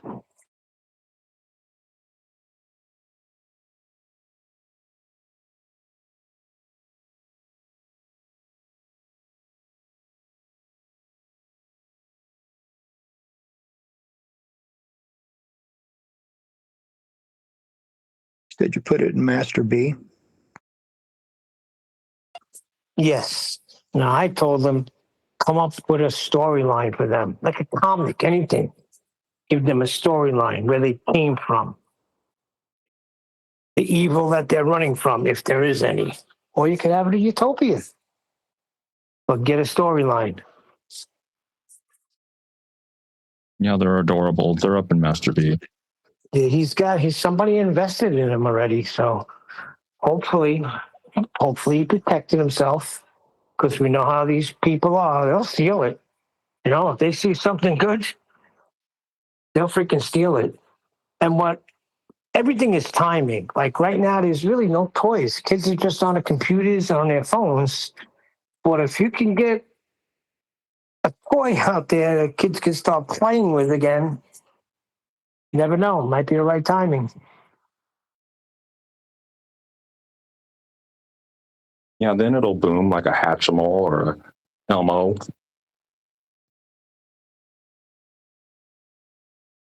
What was that? Yeah, it'll click. You get it there on the line, like a Hatchimal or Elmo doll. Yeah, those things that just, people are scratching each other's eye out to get. Exactly. You get something to bang like that. Like, this is cool because it's inside like a cookie. You got to lift the Velcro to find out who your cookie cutie is. I think it's not just a stuffed animal. You can play with it. Yeah. Now the ingredients, are they going to be healthy for the kids? Because Kellogg's has been forced. Hold on, Ken. They're not eating them. It's a toy. They're playing with them. Okay. Well, you said, they're not cookies then. So you can't eat them. No, Okay. they're cookie cuties. I thought the same thing. I thought when you lifted it up, there was some sort of cookie inside. It's like, no, they're all toys. Yeah. Stuffed animals. The kids might be disappointed there then. Cookies, but you can't eat them. Well, you could always add something to it. Like if you buy it, you get a bag of cookies that come with it. There's ways to get around that. Yeah. If they ever had like the Haggis hooligans, it'd be really nice. What I want to do is, John, you got a lot of kids, right? I got that. I didn't hear. I don't have his voice. Yeah. What'd you say? Yeah, I do. I got a herd. Don't worry about it. Well, what's up, Neil? Well, I want to tell my brother. I want to say, give me a few that I could get to some people that they can give to their kids. We'll see what happens. Do they just put it again on the freaking tape on their dresser, or do kids like it and play with it? Victory Royale!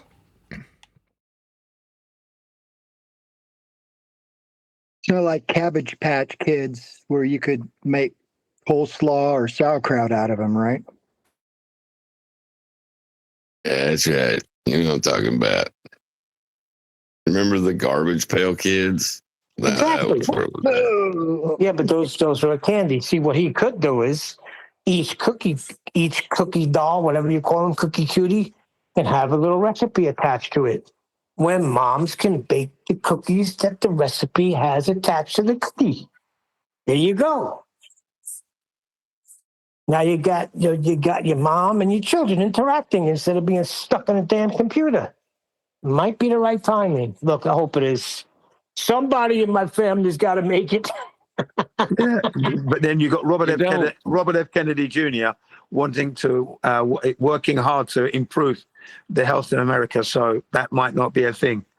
These are not bad for you. Anything is not bad for you. Depends on what ingredients you use, right? And how often you eat it. I mean, everything's not bad for you. Right, as long as that's all borne in mind. If you eat things in excess, it's bad. Everything in moderation, especially your crack cocaine. Well, I did notice that there's nachos now, the nacho cheese chips. They're stripped of all of their food coloring. I think I got a bag. I'll show you guys a picture. Ready? This is the new nacho. Let's see if I can get it on camera. You see that? These are the new Doritos. Simply NKD. I'm thinking naked. Yeah, it looks pretty clean. Looks pretty clean, doesn't it? It's the same flavor as the Dorito nacho cheese. I can tell you right now, no difference. All the colorings and all the freaking nonsense is taken out of it. Except the artificial chemical flavoring. Right. Got to keep the MSG and the, Just take the red dyes out. The main Yeah, the thing red was the dyes. dyes. The dyes was a Yeah. bad thing. Yeah. So it's a little bit healthier, but wouldn't be the healthiest. I see. Yeah. Well, we can get those here in Japan, by the way. Say hello to my turtles. I had to bring them in. It's cold out there. I didn't want them to freeze in water. Don't they hibernate in the mud over the winter? Yeah, you could. You could. They bromate or something. Bromation. But if I do, I'll lose them. You know? Don't they have the earth on their back, though? And it's like turtles all the way down? Turtles all the way down. Around out on that note. With that, another massive, huge, enormous thank you to both Discord and G Plus panels for making today's after show possible. And of course, a massive thank you to all of you for liking, commenting, sharing, subscribing, joining as a Nathan Oakley 1980 channel member. Hit me up on PayPal and Patreon and all that good stuff. I've been Nathan Oakley and I will see you all in the next video. But when you measure it flat, it contradicts that. I'm spitting flat facts and that. And I know you don't like that. Google Maps is flat, it presents elevation profiles like that. I'm a spitting flat earth king. Sentence has a ring, doing my own thing. If earth was a big roast chicken, factually finger licking chicken. We just got the measurements missing. I'm spitting eggs and vegs, begging the question lesson. I've said it before, time after time. I'm the spitting flat earth king of rhyme.